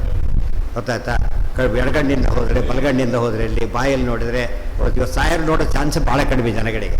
ಹಿಂದೆಲ್ಲ ಹಾಗೆಲ್ಲ ಅಂತ್ಯಕಾಲ ಎಲ್ಲ ತುಂಬ ಜನ ಸೇರಿಬಿಡ್ತಾ ಇದ್ರು, ಗೊತ್ತಾಯ್ತಾ? ತುಂಬ ಜನ ನೋಡ್ತಾನೂ ಇದ್ರು ಅದನ್ನು. ಇವಾಗ ಕ್ಲಿಯರಾಗಿ ಗೊತ್ತಾಗುತ್ತೆ ಎಲ್ಲಿಂದ ಪ್ರಾಣ ಹೋಯಿತು ಅಂತೇಳಿ. ಕಣ್ಣಿಂದ ಹೋಯಿತು, ಬಾಯಿಂದ ಹೋಯಿತು, ಮೂಗಿಂದ ಹೋಯಿತು, ಇಲ್ಲಿಂದ ಹೋಗೋ ಚಾನ್ಸ್ ಇಲ್ಲೇ ಇಲ್ಲ, ಅವರು ವೈಕುಂಠಕ್ಕೆ ಹೋಗ್ತಾನೆ. ಆದ್ದರಿಂದ ಸುಳ್ಳೆ ಪೇಪರ್ನ ಕಾಲ ಈ ಥರ ಹೀಗೆ ಹೋದ್ರು ಅಂತ ಬರೀ ಸುಳ್ಳುಗಳು ಅವೆಲ್ಲ. ಅದು ನಮಗೆ ಗೊತ್ತು ಕೂಡ ಆಗಲ್ಲ, ಇನ್ನೂ ಹೇಳಬೇಕಂದ್ರೆ ಏನು ಕೂಡ ಗೊತ್ತಾಗಲ್ಲ. ಭಾರಿ ಇದಕ್ಕೆ ಪಟ್ಟಂತ ಹೊಡ್ಕೊಂಡು ಹೋಗುತ್ತೆ ಅಂತ ಹೇಳ್ತಾರೆ. ಅದು ವೆರಿ ವೆರಿ ರೇರ್ ಅದು ಕಾಣೋರಿಗೆಲ್ಲ. ಮತ್ತು ಯಾರ್ಯಾರು ಹೇಳ್ತಾರೆ ಒಪ್ಲಕ್ಕೆ ಆಗೋದಿಲ್ಲ ಅದು. ಅದು ನೋಡಿದ್ರೆ ಅನಿಸುತ್ತೆ ಅವು ಎಂಥವ್ರು ಹೀಗಿರಬೇಕು, ನ್ಯಾಚುರಲ್ ಅಂತ ಆ ಸ್ಥಿತಿಯಲ್ಲಿ ಇರಬೇಕು. ಅವ್ರು ABCD ಹಾಗಾಗೋದಿಲ್ಲ. ಹಾಂ,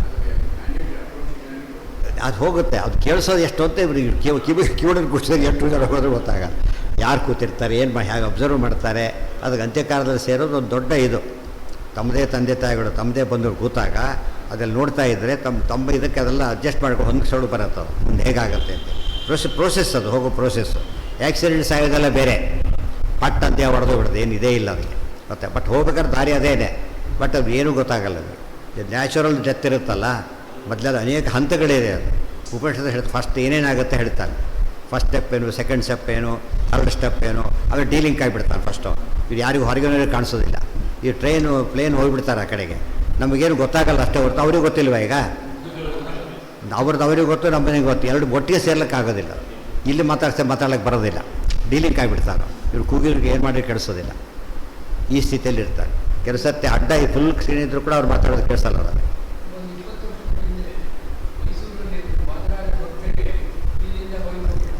ಅಂತ ಇವತ್ತಿಗೂ ಹೇಳ್ತಾರೆ. 30 ವರ್ಷ ಇವತ್ತು ಹೇಳ್ತಾನೆ ಇರ್ತಾರೆ. ಅವ್ರು ನೋಡಿದರೆ ನಮಗೆ ಅವ್ರ ಪುಣ್ಯ ನರಕಕ್ಕೆ ಹೋಗಿದ್ರೆ ಸಾಕೋವಾಗಿರ್ತದೆ. ಇವ್ರು ಏನು ಮಾಡ್ತಾರೆ, ಗ್ಲೋರಿಫೈ ಮಾಡ್ಕೊಳಕ್ಕೆ ಅಂಥವ್ರು ದಿವಸ ಒಂದು ತೊಟ್ಟ. ಅವೆಲ್ಲ ಮೂರ್ಖತನೇ ಜಾಸ್ತಿ ನಮ್ಮಲ್ಲಿ. ಅದಾಗಬಾರ್ದು. ಏನೋ ನಮಗೆ ಗೊತ್ತಿಲ್ಲ, ಒಳ್ಳೆ ಅಷ್ಟು ಸಾಮಾನ್ಯ ಹೇಳ್ಬೋದು ಅಷ್ಟೇ ಹೊರತು ಉಳಿದಲ್ಲಿ ಹೇಳೋಕ್ಕಾಗಲ್ಲ.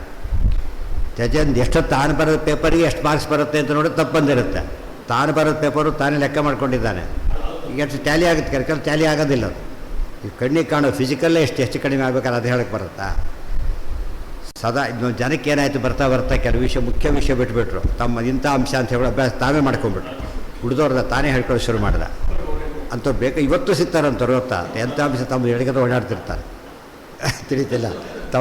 ಕೇಳೋಕ್ಕೆ ಹೋಗಬಾರ್ದು, ತಮಾಷೆ. ಅವ್ರು ಏನು ಗೊತ್ತಿಲ್ಲ, ಕಳಿಸ್ಬಿಡ್ಬೇಕು. ಒಂಥರ ಇದಿದ್ದಾಗ ಲೆಕ್ಕ ಮಾಡಬಾರ್ದಾಗ. ನಿಜವಾದ ಜ್ಞಾನಿ ಹೇಳೋದೇ ಇಲ್ಲ. ಅದು ಅಂಶ ಅವತ್ತು ಏನು ಮಾಡಿದ್ರೆ ಹೇಳೋದಿಲ್ಲ. ಎಲ್ಲರಿಗೂ ಪರ್ಮಿಷನ್ ಕೂಡ ಇಲ್ಲ, ಹೇಳಬಾರ್ದು ಅಂತ ನಿಯಮ ಉಂಟು.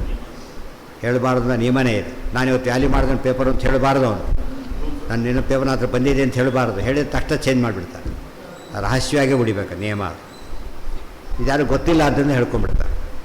ತಸ್ಯ ಏತಸ್ಯ ಹೃದಯಸ್ಯ ಅಗ್ರಂ ಪ್ರದ್ಯೋತತೆ ತೇನ ಪ್ರದ್ಯೋತೇನ ಇವ. ಪ್ರಕಾಶ ಇದೇ ಬ್ರಹ್ಮಸೂತ್ರದ ಒಂದು ಸೂತ್ರ ಪೂರ್ತಿ ಇದಕ್ಕೋಸ್ಕರ ಇಟ್ಟಿದ್ದಾರೆ. ಫುಲ್ ಒಂದು ಸೂತ್ರ ಇದಕ್ಕೆ ಇರೋದು, ಗೊತ್ತಾಯ್ತಾ? 101 ನಾಡಿಗಳಲ್ಲಿ 72,000 ನಾಡಿಗಳು, ಅದರಲ್ಲಿ 36,000 ರೆಡ್ಯೂಸ್ ಮಾಡಿ 500, 501, ಆಮೇಲೆ 101, ಅದರಲ್ಲಿ 50, ಅದರಲ್ಲಿ 3, ಅದರಲ್ಲಿ 1, ಅದರಲ್ಲಿ ಹೋಗಬೇಕು. ಇವರು ಕರೆಕ್ಟ್ 72,000 ನಾಡಿಗಳಲ್ಲಿ ಹೋಗಲಿಕ್ಕೆ ಸಾಧ್ಯ ಇಲ್ಲ. ಒಂದರಲ್ಲಿ ಹೋಗೋದೇ ಸುಷುಮ್ನಾ ನಾಡಿ. ಅದ್ರಲ್ಲಿ ಹೋದರೆ ಮಾತ್ರ ಏನಾಗ್ತಾನೋ ಅವನು ಅಲ್ಲಿ ಹೋಗ್ತಾನೆ. ಇಲ್ಲಿ ಬಂದು ಎಲ್ಲೆಲ್ಲ ಹೋಗೋದು ಬೇರೆ. ಅವ್ರು ಮಾತ್ರ ದಾರಿ ತಪ್ಪದೆ ಹೋಗ್ತಾರೆ. ಆ ದಾರಿಯಲ್ಲಿ ಹೋದವನು ಮಾತ್ರ ಇಲ್ಲಿ ಹೋದೋದು ಯಾರು ಬಸ್ ನೋಡ್ತಾನೆ. ಈ ಬಸ್ಸಲ್ಲಿ ಕೂತಿದ್ದ ಮೈಸೂರಿಗೆ ಹೋಗಿದ್ದಾನೆ ಅಂತ ಹೇಳ್ತಾರಲ್ಲ, ಈ ಬಸ್ ಇಲ್ಲಿ ಹೋಗಿದ್ದ ಅಂತ ಹೇಳ್ತಾರೆ. ಇಲ್ಲಿಗೆ ಹೋದರೆ ಹೇಳ್ತಾನೆ. ಮೋಟ್ಸರ್ ಪರ ಒಂದು ಅಧ್ಯಾಯ ಪೂರ್ತಿ ಇದೆ ಅದರಲ್ಲಿ, ಯಾವ ಭಾಗ ಎಲ್ಲಿಗೆ ಹೋಗಿದ್ದಾನೆ ಅಂತ ಹೇಳ್ತಾರೋ. ಗೋಲೋಕ ಎಷ್ಟು ಲೋಕಗಳಿದೆ ಗೊತ್ತಾ? ಲೋಕ ಎಲ್ಲಿ ಇಷ್ಟಲ್ಲಿ ಹೋದರೆ ಅಲ್ಲಿ ಹೋಗ್ತಾನೆ ಅವನು. ಅದರಲ್ಲೂ ಭಾಗಗಳು ಮತ್ತೆ ಕಣ್ಣಲ್ಲಿ ಬಲಭಾಗನೋ ಎಡಭಾಗನೋ, ಮೂಗಲ್ಲಿ ಎಡಬೋಗೋ ಬಲಬೋಗೋ, ಇಷ್ಟೆಲ್ಲ ಸೂಕ್ಷ್ಮ ವಿಚಾರ ಇದೆ. ಬಾಯಲ್ಲಿ ಕೂಡ ಸೈಡಲ್ಲಿ ಹೋಯ್ತೋ ಮಧ್ಯದಲ್ಲಿ ಹೋಯ್ತೋ ನೋಡೋರು ಯಾರಿದ್ದಾರೆ ಅದನ್ನು. ಇವತ್ತು ಅವನು ಡೆಡ್ ಅಂತ ಹೇಳ್ತಾನೆ, ಅವನು ಬಾಡಿಕೊಳ್ಳೋ ದುಡ್ಡಿಸ್ಕೊತಾನೆ, ಕಳಿಸ್ಬಿಡ್ತಾರೆ ಅಷ್ಟೇ ಹೊರತು ಈ ಪ್ರೋಸೆಸ್ಸೇ ಕಾಣಿಸೋದಿಲ್ಲ. ಹಿಂದೆ ಸಾಮಾನ್ಯ ನ್ಯಾಚುರಲ್ ಡೆತ್ ಅಂತಾರಲ್ಲ, ಅದು ಪ್ರೋಸೆಸ್. ಅದು ನ್ಯಾಚುರಲ್ ಡೆತ್ ಆದಾಗ ಹಾಂ ಅದು ಅದಿಷ್ಟು ಅರ್ಥ ಬೇಕಾದ್ರೆ ಇದೆಲ್ಲ ಓದಿರ್ಬೇಕು. ತಸ್ಯ ಏತಸ್ಯ ಹೃದಯಸ್ಯ ಅಗ್ರಂ ಪ್ರದ್ಯೋತತೆ ತೇನ ನಿಷ್ಕ್ರಾಮತಿ. ಎಕ್ಸಿಟ್ ಅದು ನಿಷ್ಕ್ರಾಮ ಅಂದ್ರೇನು? ಎಕ್ಸಿಟ್ ಹೊರಟುಬಿಡ್ತಾರೆ. ಸದಾ ತದ್ಭಾವ ಭಾವಿತ ಇತ್ಯಂತ ಕಾಲೇ. ನಮಗೆ ತುಂಬ ಕಷ್ಟ ಬೇಡ, ಬೇಕಲ್ಲಿ ನಿಲ್ಲಿಸ್ಬೇಕು ಅಂತ ತಿಳ್ಕೊಳ್ಳಿ. ಪ್ರೊಸೀಜರ್ ಇದೆಯಲ್ಲ ಅದಕ್ಕೆ. ಈಗ ಸುಮ್ಮನೆ ಬೇಕು ಹೊತ್ಬಿಟ್ರೆ ಫುಲ್ಲು ಪಲ್ಟಿ ಹೊಡೆದು ಬಿಡ್ತಾರೆ. ಫಸ್ಟ್ ಸ್ಲೋ ಮಾಡ್ತಾನೆ.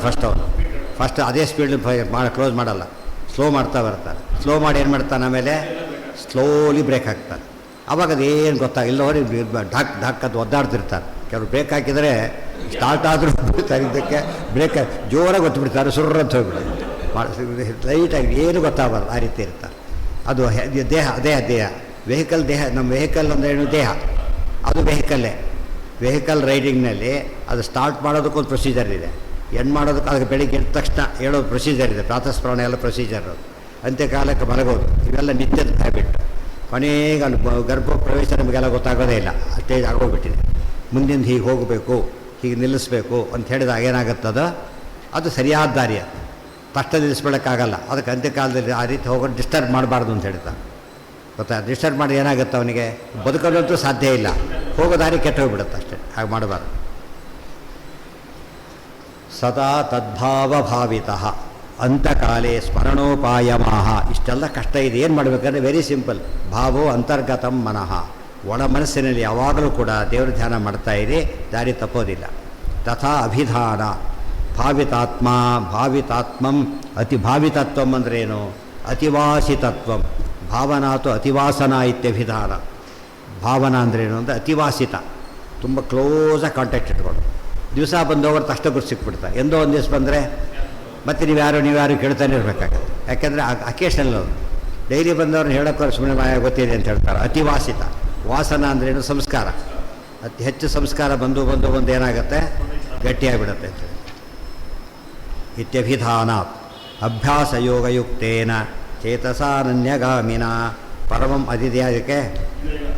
ಇಲ್ಲ, ತಾತ್ಪರ್ಯ ಇದೆಯೇ ಇಲ್ಲ. ಅಭ್ಯಾಸ ಯೋಗಯುಕ್ತೇನ ಸದಾ ಚೇತಸ ಅನನ್ಯಗಾಮಿನ ಪರಮಂ ಪುರುಷಂ ದಿವ್ಯಂ ಯಾತಿ ಪಾರ್ಥಾನುಚಿಂತ. ಈ ಗೀತೆಗೆ ಅರ್ಥ ಬರದ ಯಾರೂ ಕೂಡ ಈ ಪ್ರಶ್ನೆ ಹಾಕ್ಕೊಳ್ಳೇ ಇಲ್ಲ. ಇದನ್ನೆಲ್ಲ ಓದುವ ಅಂತ್ಯಕಾಲ ಸ್ಮರಣೆ ಹೇಗೆ ಸಾಧ್ಯ? ಪ್ರಾಬ್ಲಮ್ ಉತ್ತರ ಕೊಡಲೇ ಇಲ್ಲ. ಆಚಾರ್ಯ ಒಬ್ಬರೇ ಕೊಟ್ಟು, ಯಾಕೆ ಪ್ರಾಣ ಬಿಡಿಸೋದೇ ಅವರಾದ್ದರಿಂದ ಈ ನೋ ಸೆವೆರಿಸಿ. ಪೂರ್ಣ ಪ್ರಜ್ಞರು ಅಂದರೆ ಎಲ್ಲ ಸ್ಟೇಜಲ್ಲೂ ಪೂರ್ಣ ಪ್ರಜ್ಞರು, ಒಂದು ಸ್ಟೇಜಲ್ಲಲ್ಲ, ಪ್ರತಿಯೊಂದು ಫ್ರ್ಯಾಕ್ಷನಲ್ಲೂ ಪೂರ್ಣ ಪ್ರಜ್ಞರು. ಅದಕ್ಕೆ ಅವರೆಲ್ಲ ಬರೀತಾರೆ. ಅಭ್ಯಾಸ ಯೋಗಯುಕ್ತೇನ. ಅವ್ರು ಆ್ಯಕ್ಚುಲಿ ಕರ್ಕೊಂಡು ಹೋಗೋದು ಅವರೇ, ಇವನು ಹೊಲಕ್ಕೂ ಬರೋದಿಲ್ಲ, ಕರ್ಕೊಂಡು ಹೋಗ್ತಾರೆ. ಒಂದು ಕಡೆ ಒಂದು ಹೆಗಲ ಮೇಲೆ ದೇವರು ಕೂರಿಸ್ಕೊಂಡು ಜೀವನ ಹಿಡ್ಕೊಂಡು ಹೋಗ್ತಾರೆ. ಅದು ಇದೆ ಭಾವು ಅಂತ. ಅವರಿಗೂ ನಮಗಿರೋ ಸಂಬಂಧ ಭಾರಿ ಅತಿ ಹತ್ತಿರದ ಸಂಬಂಧ. ವಾಯುದೇವರು ನಮಗಿರೋದು ಅತಿ ಹೆಚ್ಚು ದೂರ ಮಾಡಿಕೊಂಡ್ರೆ ಅವರನ್ನೇ ನಾವು ವಾಯುದೇವ್ ದೂರ ಮಾಡ್ಕೊಂಡ್ಬಿಟ್ರೆ. ಪ್ರಾಣದೇವರ ಶಾಸ್ತ್ರ ಚೀಫ್ ಇವತ್ತು ಎಲೆಕ್ಷನ್ ನೋಡಿಯಪ್ಪ ಇರುತ್ತೆ, ಪ್ರಧಾನಮಂತ್ರಿ ಮಾತಾಡ್ತಾರೆ ಅಂತ ತಿಳ್ಕೊಂಡು ಎಲ್ಲ ಚಾನಲ್ಲು ಪ್ರಸಾರ ಮಾಡ್ತಾರೆ. ಎಷ್ಟು ಎಲ್ಲ ವಿಪಕ್ಷದವರು ಫಸ್ಟೇ ಕೇಳ್ತಾರೆ, ಅದರ ಮುಂಚೆಗಿಂತ ಜಾಸ್ತಿ ವಿಪಕ್ಷದವರು ಕೇಳ್ತಾರೆ. ಯಾಕೆ? ಅಲರ್ಟ್ ಆಗ್ತಾರೆ, ಭಾರಿ ಮುಖ್ಯಸ್ಥ ಮಾತಾಡ್ತಿದ್ದಾನೆ ಅಂತ ಹೇಳ್ಬಿಟ್ಟು. ಗೊತ್ತಾಯ್ತಾ? ವಾಯುದೇವರ ಸ್ಥಾನ ಅಂದರೆ ಹಾಗಿದ್ದ. ಸರ್ಮೂಲ ಬರೆಯೋದಂದ್ರೆ ಏನು ಗೊತ್ತಾ, ಅವರು ಆ ಸ್ಟೇಜಲ್ಲೆಲ್ಲ ಬರೀತಿರೋ ಗ್ರಂಥಗಳು ಏನು ಹೇಳ್ತಾರೆ ಅದೆಲ್ಲ ಕಣ್ಣಾರೆ ಕಂಡು ಹೇಳ್ತಿರೋದು. ಅವರು ಕೇಳಿ ಬರೋದು, ನಾಲ್ಕು ಬೇಕು ರೆಫರ್ ಮಾಡಿ ಬರೆದವರಲ್ಲ. ಆ ರೀತಿ ಗ್ರಂಥ ಓದಿದರೆ ಆಚಾರ ಮಹಿಮೆ ಗೊತ್ತಾಗತ್ತೆ. ಅಭ್ಯಾಸ ಯೋಗಯುಕ್ತೇನ ಚೇತಸ ಅನನ್ಯಗಾಮಿನ ಪರಮಂ ಪುರುಷಂ ದಿವ್ಯಂ ಯಾತಿ ಪಾರ್ಥಾನುಚಿಂತಯನ್. ಅಭ್ಯಾಸ ಯೋಗಯುಕ್ತೇನ. ಮತ್ತು ಆವೃತ್ತಿ ಸಕೃತ ಉಪದೇಶ ಮತ್ತೆ ಹೇಳ್ತಾರೆ. ಅಭ್ಯಾಸ ಯೋಗಯುಕ್ತೇನ ಹಿಂದೆ ಬಂದಿದೆ. ಅಭ್ಯಾಸ ಏನತ್ತ ಕೌಂತೆಯ ವೈರಾಗ್ಯೇಣ ಚ ಗೃಹ್ಯತೆ. ಪದಗಳೆಲ್ಲ ಜೋಡಿಸ್ಕೋಬೇಕಾದ್ರೆ. ಚೇತಸ ಅನನ್ಯಗಾಮಿನ, ಬೇರೆ ಕಡೆ ಹೋಗೋ ಮನಸ್ಸು, ಏಕಾಗ್ರತೆನೇ. ಪರಮಂ ಪುರುಷಂ ದಿವ್ಯಂ ಯಾತಿ ಪಾರ್ಥಾನುಚಿಂತಯನ್. ಪರಮಂ ಪುರುಷಂ ದಿವ್ಯಂ. ನೋಡೋರು ಏನನ್ಸುತ್ತೆ, ಏನು ಧ್ಯಾನ ಮಾಡ್ತಾರೆ ಇಷ್ಟೊತ್ತು ಅಂತೆ, ಟಿ ವಿ ನೋಡ್ತಿರೋದು. ಈ ಡಬ್ಬ ಏನು ನೋಡ್ತಾರೆ ಇವರು ಅಂಥೇಳಿ, ಇದು ಡಬ್ಬ ಯಾವಾಗ ಅದೇ ಡಬ್ಬನೇ ಹಳೇದು. ಏನು ನೋಡ್ತಾರೆ ಇದ್ರಾಗೆ? ಅವನಿಗೇನು ಬರೋದಿಲ್ಲ, ಭಾಷೆ ಏನೂ ಬರೋದಿಲ್ಲ, ಆಪ್ರೇಟ್ ಮಾಡೋಕ್ಕೂ ಬರೋದಿಲ್ಲ. ನೋಡೋನಿಗೆ 24/7 ಕಣ್ಣು ಮುಚ್ಕೊಂಡು ಹೋಗ್ತಿರ್ಬೇಕು. ಅಲ್ಲಿವರೆಗೆ ನೋಡ್ತಾರೆ, ಕಣ್ಣು ತೆಗಿಲಿಕ್ಕೆ ಕಾಣಬೇಕು ಮತ್ತೆ ಅದು, ಅಷ್ಟಾದು ಬರುತ್ತೆ ಅವ್ರು. ಈಗ ನಮ್ಗೆ ಅರ್ಥ ಆಗಿದೆ. 24/7 ನಮಗೆ ಅರ್ಥ ಆಗ್ತಿರಲಿಲ್ಲ. ಟಿ ವಿ ಬಂದಮೇಲೆ ಏನಾಯಿತು, ಎಲ್ಲರಿಗೂ ಅರ್ಥ ಆಯಿತು. ಮತ್ತು ಅನರ್ಥನೂ ಆಯಿತು ಅದರಿಂದ. ಮಾಡಬಾರ್ದು, ಮಾಡೋಕ್ಕೆ ಶುರು ಅನ್ಯಾಯ ಆಗೋಯ್ತು ಅಷ್ಟೇ. ಜ್ಞಾನಿಗಳು ಹಾಗಿರ್ತಾರೆ, ಯಾವಾಗಲೂ ಹಾಗಿರ್ತಾರೆ. ಬೇರೆ ಬೇರೆ ಚಾನಲ್ ಓಪನ್ ಆಗುತ್ತೆ. ಭಾಗವತ ಒಂದು ಚಾನಲ್, ಭಾರತ ಒಂದು ಚಾನಲ್, ರಾಮಾಯಣ ಇನ್ನೊಂದು ಚಾನಲ್, ಗೀತೆ ಒಂದೊಂದು ಶ್ಲೋಕನೂ ಒಂದೊಂದು ಚಾನಲ್ಗಳು. ಅವರು ಬೋರ್ ಅನಿಸೋದೇ ಇಲ್ಲ ಅವರಿಗೆ. ಹಾಂ, ಏನ ಅದೇ ಪರಮಪುರುಷ ಅಂದರು, ಅದೇ ನಿರ್ವಾಣ ಪುರುಷ ಅಂದರು ಒಂದೇ. ಪರಮಂ ಪುರುಷಂ ದಿವ್ಯಂ ಯಾತಿ ಪಾರ್ಥ ಅನುಚಿಂತಯನ್. ಪರಮಂ, ಅದು ಪರಮ ಶಬ್ದಕ್ಕೆ ಭಾಳಷ್ಟು ಅರ್ಥ ಇದೆ. ಪರಮಂ ಪುರುಷಂ ದಿವ್ಯಂ ಯಾತಿ ಪಾರ್ಥ ಅನುಚಿಂತಯನ್. ಮತ್ತೆ ಪರಮಪುರುಷನ ಹೊಂತಾನೆ, ದಿವ್ಯಪುರುಷನ ಹೊಂತಾನೆ, ಅನುಚಿಂತನೆ ಮಾಡ್ತಾ ಹೋದಂತೆ. ಸದಾ ತದ್ಭಾವಭಾವಿತತ್ವ ಸ್ಪಷ್ಟಯತಿ ಅಭ್ಯಾಸಿ. ಅಭ್ಯಾಸ ಏವ ಯೋಗೋ ಅಭ್ಯಾಸ ಯೋಗ. ಅಭ್ಯಾಸ ಮಾಡೋದೇ ಒಂದು 20 ಸರ್ತಿ ಬರೀ ಬರೆದು ಏನಾಗುತ್ತೆ ಅವನಿಗಾಗಲೇ ಅಭ್ಯಾಸ ಶುರುವಾಗಿ. ದಿವ್ಯಂ ಪುರುಷಂ ಪುರಿಷಯಂ ಪೂರ್ಣಂಚ ಬಿಂಬರೂಪಿ ಪರಮಾತ್ಮನಿಂದ ಲಿಂಕ್ ಆಗಬೇಕು ಅವನು. ಸವಾ ಅಯಂ ಪುರುಷ ಸರ್ವಾಸು ಪುರುಷು ಸ್ಫುರಿಶಯೋ ನೈನೇನ ಕಿಂಚನ ಅನಾವೃತಂ ನೈನೇನ ಕಿಂಚಿದ ಅಸಂವೃತಂ ಇತಿ ಶ್ರುತೇಹಿ. ದೇವರಿಲ್ಲದ ಜಾಗನೇ ಇಲ್ಲ, ಬಿಂಬರೂಪಿ ಪರಮಾತ್ಮ ಇಲ್ಲಿದ್ದಾನೆ. ಅದಕ್ಕೆ ಪುರುಷ ಸೂಕ್ತಕ್ಕೆ ಮಹತ್ವ ಯಾತಕ್ಕೆ ಬಂದು ಗೊತ್ತಾ? ಪುರುಷ ಅಂಥೇಳಿ ಬಿಂಬರೂಪಕ್ಕೆ ಹೆಸರು, ಪುರುಷ ರೂಪ ಅಂಥೇಳಿ. ನಾವು ಅಭಿಷೇಕ ಸ್ನಾನ ಮಾಡಬೇಕಾದ್ರೆ ಪುರುಷ ಸೂಕ್ತದಿಂದ ಪ್ರಶ್ನೆ ಮಾಡಿಕೊಡಿ ಅಂತ ಆಚಾರ್ಯ ಹೇಳ್ತಾರೆ. ಯಾಕೆ? ನಮ್ಮ ಸ್ನಾನ ಅಲ್ಲದು, ಒಳಗಿರೋ ಪರಮಾತ್ಮನಿಗೆ ಅಲ್ಲೇ ಅಭಿಷೇಕ. ಸರಿಯಾದ ಸ್ನಾನ ಮಾಡಿದರೆ ದೇವರಿಗೆ ಅಭಿಷೇಕ ಮಾಡಿದಷ್ಟು ಪುಣ್ಯ ಬರುತ್ತೆ. ಸರಿಯಾದ ಸ್ನಾನ ಮಾಡೋದು ಎಲ್ಲ ತಿಳಿಸ್ಕೊಡ್ತಾರೆ. ಅದಕ್ಕೆ ದಿವ್ಯಂ ಪುರುಷಂ ಅಂತ ಒತ್ತೆ ಬರೀ ಪುರುಷ ಇವನೇ ಆಗಿಬಿಡ್ತಾ ಇದ್ದ. ದಿವ್ಯಂ ಪುರುಷಂ ಚಿಂತನೆ ಮಾಡ್ಕೊತಾ ಇರಬೇಕು. ಅದರಿಂದ ನಾವು ಪ್ರತಿಯೊಂದು ಕೂಡ ಅಲ್ಲಿಗೆ ನಮ್ಮ ಸಾಧನೆ ಲಿಂಕ್ ಆಗುತ್ತೆ. ದಿವ್ಯಂ ಸೃಷ್ಟ್ಯಾದಿ ಕ್ರೀಡಾಯುಕ್ತಂ ದಿವ ಕ್ರೀಡಾಯುತಿ ಧಾತು ದೇವಂತ ಯಾವುದು ಪದ ಉಪಯೋಗಿಸಿದ್ದಾರೆ. ದಿವ್ಯನ್ ಪದ ಯಾತಕ್ಕೆ ಹಾಕಿದ್ರು ಅಂದರೆ ಕ್ರೀಡಾಯುಕ್ತ ಪುರುಷ. ದೇವರು ನಮ್ಮೊಳಗಿರ್ತಾರೆ, ಪಾಪ ಎಷ್ಟು ಕಷ್ಟಪಡ್ತಾನೆ ಅನ್ನೋ ದೇವರು, ಎಷ್ಟೇನಾಗುತ್ತೋ ಏನೋ ತಿಳ್ಕೊಳ್ಳೋಕೆ ಹೋಗಬೇಡಿ. ಇದೆಲ್ಲ ಅವನಿಗೆ ಆಟ ಅಷ್ಟೇ. ಯಾರು ಸ್ಟೇನ್ ಮಾಡಿಕೊಂಡ್ರೆ ಆಟ ಆಡ್ತಾರಾ? ಆ್ಯಕ್ಚುಲಿ ಆಟದ ಉದ್ದೇಶ ಏನು? ರಿಫ್ರೆಶ್ ಆಗಬೇಕು. ಅದು ಆಟದ ಪರ್ಪಸ್. ಅದು ಶ್ರಮ ಆಗಷ್ಟು ಆಡ್ತಾ ಇದ್ದರೆ ಸ್ವಲ್ಪ ತಪ್ಪದು. ಶ್ರಮ ಆಗಷ್ಟು ಆಡಬಾರ್ದು, ಶ್ರಮ ಇರಬೇಕು, ಹೋಗಿಬಿಡಬೇಕು, ಫ್ರೆಶ್ ಆಗಬೇಕು. ಕವಿಂ ಪುರಾಣಂ ಮನುಶಾಸಿತಾರಂ ಮನೋರಣೀಯಾಂಸ ಮನುಸ್ಮರೇದ್ಯ ಸರ್ವಸ್ಯ ಧಾತಾರಮಚಿಂತ್ಯ ರೂಪಂ ಆದಿತ್ಯವರ್ಣಂ ತವಸ ಪರಸ್ತಾತ್. ಈಗ ದೇವರು ಸ್ಮರಣೆ ಮಾಡಬೇಕು ಅಂದ್ರಲ್ಲ, ಹೇಗೆ ಸ್ಮರಣೆ ಮಾಡಬೇಕು ಹೇಳ್ತಾರೆ. ಈ ರೀತಿಯೇ ಸ್ಮರಣೆ ಮಾಡಬೇಕು. ಬರೀ ಅಂದರು ಏನೋ ಬರೆದ್ಬಿಟ್ಟ ಅಲ್ಲ, ಸರಿಯಾಗಿ ಇದೇ ರೀತಿಯಲ್ಲಿ ಬರೀಬೇಕು. ಈ ಕ್ವಶನ್ಗೆ ಇದೇ ಆನ್ಸರ್. ವ್ಯಾಲ್ಯೂವರ್ಸ್ಗೆ ಸಾಮಾನ್ಯವಾಗಿ ಏನು ಮಾಡ್ತಾರೆ ಗೊತ್ತಾ? ಕ್ವಶನ್ ಪೇಪರ್ ಜೊತೆಗೆ ಅವ್ರಿಗೆ ಕೊಡಬೇಕಾದ್ರೆ ಒಂದು ಮಾಡಲ್ ಆನ್ಸರ್ ಶೀಟು ಕೊಡ್ತಾರೆ. ಯಾಕೆಂದರೆ ಅವ್ರಿಗೆ ಇದಾಗಬೇಕು, ಅದೇ ಆನ್ಸರ್ ಬರೀಬೇಕು ಎಕ್ಸ್ಪೆಕ್ಟ್ ಮಾಡ್ತಾರೋ. ಬೇರೆ ರೀತಿ ವ್ಯಾಲ್ಯೂ ಮಾಡಬಾರ್ದು ಅವನು. ಅದೇ ರೀತಿಯೇ ಈ ರೀತಿಯೇ ಸ್ಮರಣೆ ಮಾಡಿ ಅಂತ ಹೇಳಿದ್ರು. ಈ ರೀತಿಯೇ ಸ್ಮರಣೆ ಮಾಡಬೇಕು ಅಂಥೇಳಿ ಹೇಳ್ತಾರೆ. ಆ ಶ್ಲೋಕ ಸರಿಯಾಗಿ ಓದಬೇಕು. ನಾಳೆ ಅದು ಕವಿಂ ಪುರಾಣಂ ಅನುಶಾಸಿತಾರಂ ಗಣೋರಣೀಯಾಂಸ ಮನೋಸ್ಮರೇದ್ಯ ಸರ್ವಸ್ಯ ಧಾತಾರಂ ಅಚಿಂತ್ಯ ರೂಪಂ ಆದಿತ್ಯವರ್ಣಂ ತಮಸಃ ಪರಸ್ತ. ಇದು ನಡೆಯುತ್ತೆ. ಯಾವುದಕ್ಕೆ? ಅದೇ ಹಿಂದಿನಕ್ಕಿಂತ ಅದನ್ನು ಓದಿದ್ರಾಯ್ತು, ಅದನ್ನು ಓದ್ಬೋದು. ಹಿಂದಿದ್ದಕ್ಕೆ ತಸ್ಮಾತ್ ಯುಕ್ತಚೇತಸಃ ಇತಿ ವಿಶೇಷಣಾತ್ ನಿತ್ಯಂ ಸ್ಮರತಾವೇವ ಅಪರೋಕ್ಷ ಜ್ಞಾನಂ ಜಾಯತೆ. ನೋಡಿ ಪದ ಇದೆ. ತಸ್ಮಾತ್ ಸರ್ವೇಷು ಕಾಲೇಷು ಮಾಮನಸ್ಮರ ಯುದ್ಧ ಚ. ಆಮೇಲೆ ಅಭ್ಯಾಸ ಯೋಗಯುಕ್ತೇನ ಚೇತಸ ನಾನ್ಯಗಾಮಿನ ಪರಮಂ ಪುರುಷಂ ದಿವ್ಯಂ ಯಾತಿ ಪಾರ್ಥಾನುಚಿಂತಯನ್. ಯುಕ್ತಚೇತಸಃ ಇತಿ ವಿಶೇಷಣಾತ್ ನಿತ್ಯಂ ಸ್ಮರತಾಮೇವ ಅಪರೋಕ್ಷ ಜ್ಞಾನಂ ಜಾಯತೆ. ಅದಕ್ಕೆ ಅರ್ಥ ಸಂತತಂ ಚಿಂತೆಯೇನಂತಂ. ಅದಕ್ಕೆ ಅವರೇ ಬರೆದ ಅರ್ಥ, ಆಚಾರ್ಯ ಬರೆದ ಅರ್ಥ ಅದಕ್ಕೆ. ಭಕ್ತ್ಯಾ ಜ್ಞಾನ ನಿಷಿದ್ಧಾನಾಂ ತ್ಯಾಗಾನ್ ನಿತ್ಯಂ ಹರಿಸ್ಮೃತೇ ಆರಾಗಾತ್ ವಿಹಿತಾತ್ಯಾಗಾತ್ ಇತ್ಯೇತೈರೇವ ಸಂಯುತೈಃ ಅಪರೋಕ್ಷ ದರ್ಶನಂ ವಿಷ್ಣೋಃ ಜಾಯತೆ ನಾನ್ಯಥಾ ಕ್ವಚಿತ್ತಿತಿ ಸತ್ತತ್ವೇ. ಈ ನಮಗೆ ಯಾಕೆ ಡಿಸಿಪ್ಲಿನ್ ಲೈಫ್ ಯಾತಕ್ಕೆ, ಆಚಾರ ವಿಚಾರ ಯಾತಕ್ಕೆ ಅರ್ಥ ಆಗುತ್ತೆ. ಭಕ್ತ್ಯಾ ಭಕ್ತಿ ಇರಬೇಕು, ಜ್ಞಾನಾತ್ ಜ್ಞಾನ ಇರಬೇಕು, ನಿಷಿದ್ಧ ತ್ಯಾಗಾತ್ ನಿಷಿದ್ಧ ಪದಾರ್ಥ ಕೈ ಬಿಡು. ನಿಷಿದ್ಧ ಪದಾರ್ಥ ಎರಡು, ಒಂದು ತಿನ್ನೋದು, ಒಂದು ತಿಳಿಯೋದು. ನಿಷಿದ್ಧ ವಸ್ತುಗಳನ್ನು ಚಿಂತನೆ ಮಾಡಬಾರ್ದು. ನಿಷಿದ್ಧ ಆಹಾರ ಹೇಗೆ ನಿಷಿದ್ಧನೋ, ನಿಷಿದ್ಧ ವಸ್ತುಗಳನ್ನು ತಿನ್ನಕ್ಕೆ ಶುರು ಮಾಡಿದರೆ ಇವು ಫಸ್ಟ್ ಕ್ಲಾಸ್ ಕೂತಿದ್ದಾರೆ, ಒಂದು ಇದನ್ನ ಹಾಕಿಬಿಟ್ಟ, ಮದ್ಯ ಕುಡಿದ್ಬಿಟ್ಟ. ಏನು ಮಾಡ್ತೀವಿ? ಎಲ್ಲೋ ಬುದ್ಧಿ ಹೊರಟೋಯ್ತು. ಈಗಾಗಲೇ ನಿಷಿದ್ಧ ಅಂತ ಗೊತ್ತಾಯ್ತದ. ಈಗ ಎಷ್ಟೋ ಜನ ಕುಡುಕರು ತಮ್ಮ ತಂದೆಯೇ ಕೊಂದವರಿದ್ದಾರೆ. ಕುಡಿದಾಗ ಅದು ಎದ್ದಾಗ ಕೊಲ್ತಿದ್ದ ಬಿಡ್ತಾ, ಆ ವಿಚಾರ ಬೇರೆ. ಕುಡಿದಾಗ ಏನಾಯ್ತು ಅವನಿಗೀಗ? ಯಾರ್ದಾರು ಎದುರಿಗೆ ಎಚ್ಚರನೇ ಇಲ್ಲ ಅವನಿಗೆ. ಆ ಭ್ರಮೆಗೊಳಗಾಗ್ತಾರೆ. ಅಂದರೆ ನಾವು ತಿಂದಿದ್ದು ಎಫೆಕ್ಟ್ ಮಾಡುತ್ತೆ ಅಂತ ಗೊತ್ತಾಯ್ತಾ? ಈಗ ಕುಡಿದು ಎಫೆಕ್ಟ್ ಮಾಡುತ್ತೆ ಅಂತ ಆಯ್ತಲ್ಲ. ಎಲ್ಲೇ ನಿಷಿದ್ಧ ಅಂತ ಹೇಳ್ತಾರೋ ಅದು ಬುದ್ಧಿನ ಕೆಡಿಸುತ್ತೆ ಅಂತ ಅರ್ಥ. ಡೈವರ್ಟ್ ಮಾಡುತ್ತೆ. ಆದ್ದರಿಂದ ನಿಷಿದ್ಧ ಪದಾರ್ಥ ತಿನ್ನಬಾರ್ದು. ವಿಹಿತ ಪದಾರ್ಥ ತಿಂದರೆ ಏನಾಗುತ್ತೆ? ಅದು ಒಂದು 2 ಬಕೆಟ್ ಸುರಿದ್ರು ನೀರು ಅವನ ಮೇಲೆ, ಏನಾಯ್ತಾಗ? ಕಣ್ಣು ತೆಗೆದ. ಅದು ವಿಹಿತ. ಅದು ನೀರು ಎಚ್ಚರಿಸುತ್ತೆ. ಅದು ಫಿಸಿಕಲ್ ಎಚ್ಚರ ಬರೋದು ನೀರಿನಿಂದ.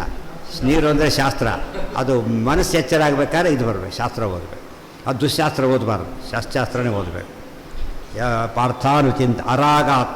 ಅಷ್ಟೇ ಅಲ್ಲ, ಮನಸ್ಸಿನೋಗಿ ಯೋಚನೆ ಮಾಡಬಾರ್ದು. ಮತ್ತೆ ನಿಶ್ಚಿತ ಬಾತ್ ತಿಂತ ಇಲ್ಲ ಅವನು. ಯಾರೋ ಕುಡಿತಾ ಕೂತಿರ್ತಾರೆ, ನೋಡ್ತಾನೆ, ಎಷ್ಟು ಪುಣ್ಯವಂತರು ಇವರು ಅನ್ಕೋತಾನೆ. ಕತೆ ಮುಗಿತವನು. ಅಂಥವ್ರು ಇರ್ತಾರೆ, ವ್ರತದಲ್ಲಿ ಊಟ ಮಾಡಿ ಬಂದಿರ್ತಾನೆ, ಅನವೃತ ಜೋರಾಗಿ ಊಟ ಮಾಡ್ತಿರ್ತಾರೆ. ನೋಡ್ತಾನೆ, ಇನ್ನು ಎಷ್ಟು ದಿವಸ ಉಳಿತಪ್ಪ ನಮಗೆ, ಎಷ್ಟು ಪುಣ್ಯವಂತ ಅಂತ ಯೋಚನೆ ಮಾಡಿ. ಇದಿರಬಾರ್ದು. ಅನ್ಕೋಬೇಕು ಎಷ್ಟು ಮೂರ್ಖರಿದ್ದಾರೆ ಇವರೆಲ್ಲ ಕೂಡ. ಸ್ವಲ್ಪ ಸುಖಕ್ಕೋಸ್ಕರ ಹಾಳು ಮಾಡ್ಕೋತಾ ಇದ್ದಾರೆ. ಆ ಭಾವನೆ ಬರಬೇಕು ಹೊರತು ಏನಾಗಬಾರ್ದು, ಟೆಂಪ್ಟ್ ಆಗಬಾರ್ದು. ಸ್ವಲ್ಪ ನೋಡ್ತಾ ನಿಲ್ಲೋದು, ಕೊನೆ ಫಸ್ಟ್ ನೋಡಾದ್ರೂ ನೋಡೋಣ ಅಂತೆ ಆ ಭಾವನೆ ಇರಬಾರ್ದು. ಅವೆಲ್ಲ ರಾಗ. ರಾಗ ಅಂದರೆ ಆಸೆ, ಆಸೆ ಬಿಡಬೇಕು. ವಿಹಿತ ಅತ್ಯಾಗಾತ್, ವಿಹಿತವಾದನ್ನು ಕೈ ಬಿಡಬಾರ್ದು. ಇತ್ತೇತೈರೇವ ಸಂಯುತೈ, ಒಂದೊಂದಾಗಬಾರ್ದು, ಇವೆಲ್ಲ ಒಟ್ಟಿಗೆ ಸೇರಬೇಕು ಇಷ್ಟು ಕೂಡ. ಅಪರೋಕ್ಷ ದರ್ಶನಂ ವಿಷ್ಣೋ ಜಾಯತೆ ನಾಣ್ಯಥ. ಒಂದು ಸರ್ತಿ ಹೀಗಾಗುತ್ತೆ. ಒಂದು ಸರ್ತಿ ಏನು ಮಾಡಿದ ಅವನು, ಒಂದು ಕ್ವಶನ್ಗೆ ಉತ್ತರ ಬರೆದಿದ್ದ, ಬುಡದಲ್ಲಿ ಫೇಲ್ ಆಗಿಬಿಟ್ಟ, ಸೆಪ್ಟೆಂಬರಿಗೆ ಕೂತ್ಕೊಂಡ. ಆ ಪ್ರಶ್ನೆಗೆ ಉತ್ತರ ಬರಲಿಲ್ಲ. ಅಲ್ಲಿ ಮಾರ್ಚಲ್ಲಿ ಬರ್ತಿದ್ನಲ್ಲ ಅಂತ ಹೇಳ್ಬಿಟ್ಟು ಏನು ಮಾಡ್ದ, ಈಗ ಬರಿಬೇಕು ನೀವು ಫಸ್ಟೇ, ಬರೆದಿದ್ದು ಹೋಗ್ತದೆ ಈಗಾಗಲೇ. ಅದಿದ್ದು ಒಂದೊಂದೇ ಬೇರೆ ಒಂದೊಂದು ಲೈನ್ ಬರ್ಕೊತ ಕೂತ್ಕೊಂಡ್ರಾಗುತ್ತಾ, ಈ ಲೈನ್ ಅವತ್ತು ಬರೆದಿದ್ದೆ ಅಂಥೇಳಿ ಎಲ್ಲ ಒಟ್ಟಿಗೆ ಸಮ್ಮೇಳನ ಆಗಬೇಕಾದ್ರೆ ಹೇಳಿಲ್ಲ, ಸಿಂಕ್ರನೈಸ್ ಆಗಬೇಕು. ಬಾಯಿ ತೆಗೆಯೋದು, ಇಟ್ಕೊಳ್ಳೋದು, ಅಗಿಯೋದು, ನುಂಗೋದು, ಎಷ್ಟು ವಿಷಯ. ಒಂದು ತುತ್ತು ತಿನ್ಬೇಕಾದ್ರೆ ಎಷ್ಟು ಕಷ್ಟ. ಈ ಕ್ಯಾನ್ಸರ್ ಆಗಿರುತ್ತಲ್ಲ, ಎಷ್ಟು ಕಷ್ಟಪಡ್ತಾರೆ ಗೊತ್ತಾ ಪಾಪ ಅವರು. ಇಟ್ಕೊಳ್ಳೋದು ಕಷ್ಟ, ಇಲ್ಲಿಂದ ಇಲ್ಲಿಗೆ ಆಗಿಬಿಟ್ಟಿರುತ್ತೆ, ತಿನ್ನಕ್ಕೆ ನುಂಗ್ಲಿಕ್ಕೆ ಆಗೋದಿಲ್ಲ ಅವ್ರ ಕೈ. ಅದು ಇಂಥಲ್ಲಿ ಹೋಲ್ಡ್ ಮಾಡಿಬಿಡ್ತಾರೆ, ಡೈರೆಕ್ಟ್ ಹೊಟ್ಟೆಗೆ ಹೋಲ್ಡ್ ಮಾಡಿ ಅಲ್ಲಿ ಹಾಕ್ತಾರೆ, ಟ್ಯೂಬ್ ಅಲ್ಲಿಗೆ ಹಾಕ್ತಾರೆ. ನಮ್ಗೆ ಈಗ ಅನಿಸುತ್ತೆ ದೇವರು ಎಷ್ಟು ಅನುಗ್ರಹ ಮಾಡಿದ್ದಾರೆ ಎಂಬ ಎಚ್ಚರ ಇರುತ್ತೆ. ಅದು ಬಂದವತ್ತಿಗೆ ಹುಟ್ಟು ಕಳ್ಕೊಂಡ್ಬಿಟ್ಟಿರ್ತಾರೆ. ಅದನ್ನು ನೋಡಿ ಈಗ ಹಾಗಿಲ್ಲ ಅನ್ನೋ ದೇವರ ದಯೆ ಅಂತ ಅನುಸಂಧಾನ ಬರಬೇಕದು. ಅಪರೋಕ್ಷ ದರ್ಶನಂ ವಿಷ್ಣೋ ಜಾಯತೆ. ಇಷ್ಟೆಲ್ಲ ಮಾಡಿದರೆ ಅಪರೋಕ್ಷ ಜ್ಞಾನ ಬರುತ್ತೆ. ಇಲ್ಲವರು ಏನು ಮಾಡಿದ್ರು ಬರೋದಿಲ್ಲ, ಗೊತ್ತಾಯ್ತಾ? ಹೇಗಾಗಿರುತ್ತೆ, ಏನು ಜ್ಞಾನ ಬರುತ್ತೆ? ಎಲ್ಲೆಲ್ಲೋ ಓಡಾಡ್ಕೊಂಡು ಪಾಸಾಗೋದಿಲ್ಲ. ನಿರೀಕ್ಷಣೆ ಮಾಡೋದಿಲ್ಲ ಜನ. ಎಷ್ಟು ಮಾರ್ಕ್ಸಲ್ಲಿ ಫೇಲ್ ಆಗ್ತಾರೆ ನೋಡ್ತಾರೆ ಹೊರತು ಪಾಸಾಗೋದು ಯೋಚನೆ ಕೊಂಡು ಮಾಡ್ಲಿಕ್ಕೆ ಬರೋದಿಲ್ಲ. ಅಂಥ ಸ್ಥಿತಿ ಇರೋದು ಇವತ್ತು. ಪ್ರಹ್ಲಾದರಾಜ ಅದನ್ನೇ ಹೇಳೋದು, ನನಗೆ ಭಾರಿ ದುಃಖ ಆಗುತ್ತೆ, ಜನಗಳು ನೋಡಿ ದುಃಖ ಆಗುತ್ತೆ ಅಂತ ಹೇಳ್ತಾರೆ. ಎಷ್ಟು ದಾರಿ ತಪ್ಪುತ್ತಿದ್ದಾರೆ. ಅದು ಸುಖವಾದ ದಾರಿ ಮೋಕ್ಷಕ್ಕಿದೆ, ಯಾವುದಕ್ಕೂ ಟೆಂಪ್ಟ್ ಆಗ್ತಾ ಇದ್ದಾರಲ್ಲ. ಅದಕ್ಕೆ ನಾವು ನರಸಿಂಹದೇವರೇ, ನಿನ್ನ ಕಣ್ಣು ನನ್ನ ಭಯ ಆಗಿಲ್ಲ, ಈ ಜನಗಳ ಕಣ್ಣು ನನಗೆ ದುಃಖ ಆಗ್ತಿದೆ ಅಂತ ಹೇಳ್ತಾರೆ. ಎಷ್ಟು ಮೂರ್ಖರಿದ್ದಾರಲ್ಲ. ಇದು ಅನುಕಂಪ. ಜ್ಞಾನಿಗಳಿರೋದ್ರಿಂದಲೇ ಅವ್ರು ಏನು ಮಾಡೋದು, ಇದು ಆಚಾರ ಅಲ್ಲಿಂದ ಬಂದು ಹೇಳಬೇಕು ಇಲ್ಲಿಗೆ. ಭೂಹು ಭುವಃ ಸ್ವಹ ಮಹಃ ಜನಃ ತಪಃ, ಅಲ್ಲಿಂದ ಅವತಾರ ಮಾಡೋದಕ್ಕೆ ಏನು ಕಾರಣ? ನಿಜಾನ್ ಅನುಜಿಗೃಕ್ಷು ಅವಾತಿ ತೀರ್ಷತ್. ಬ್ರಹ್ಮ ಮಧ್ವವಿಜಯ. ನಿಜಾನ್ ಅನುಜಿಗೃಕ್ಷು, ಭಕ್ತರ ಅನುಗ್ರಹ ಮಾಡಬೇಕು ಅಂತ ಅಷ್ಟು ದೂರದಿಂದ ಬಂದಿದ್ದಾರೆ. ಯೋಚನೆ ಮಾಡಬೇಕಾದ್ರೆ ಬಿಡುತ್ತೆ ನಾಳೆ.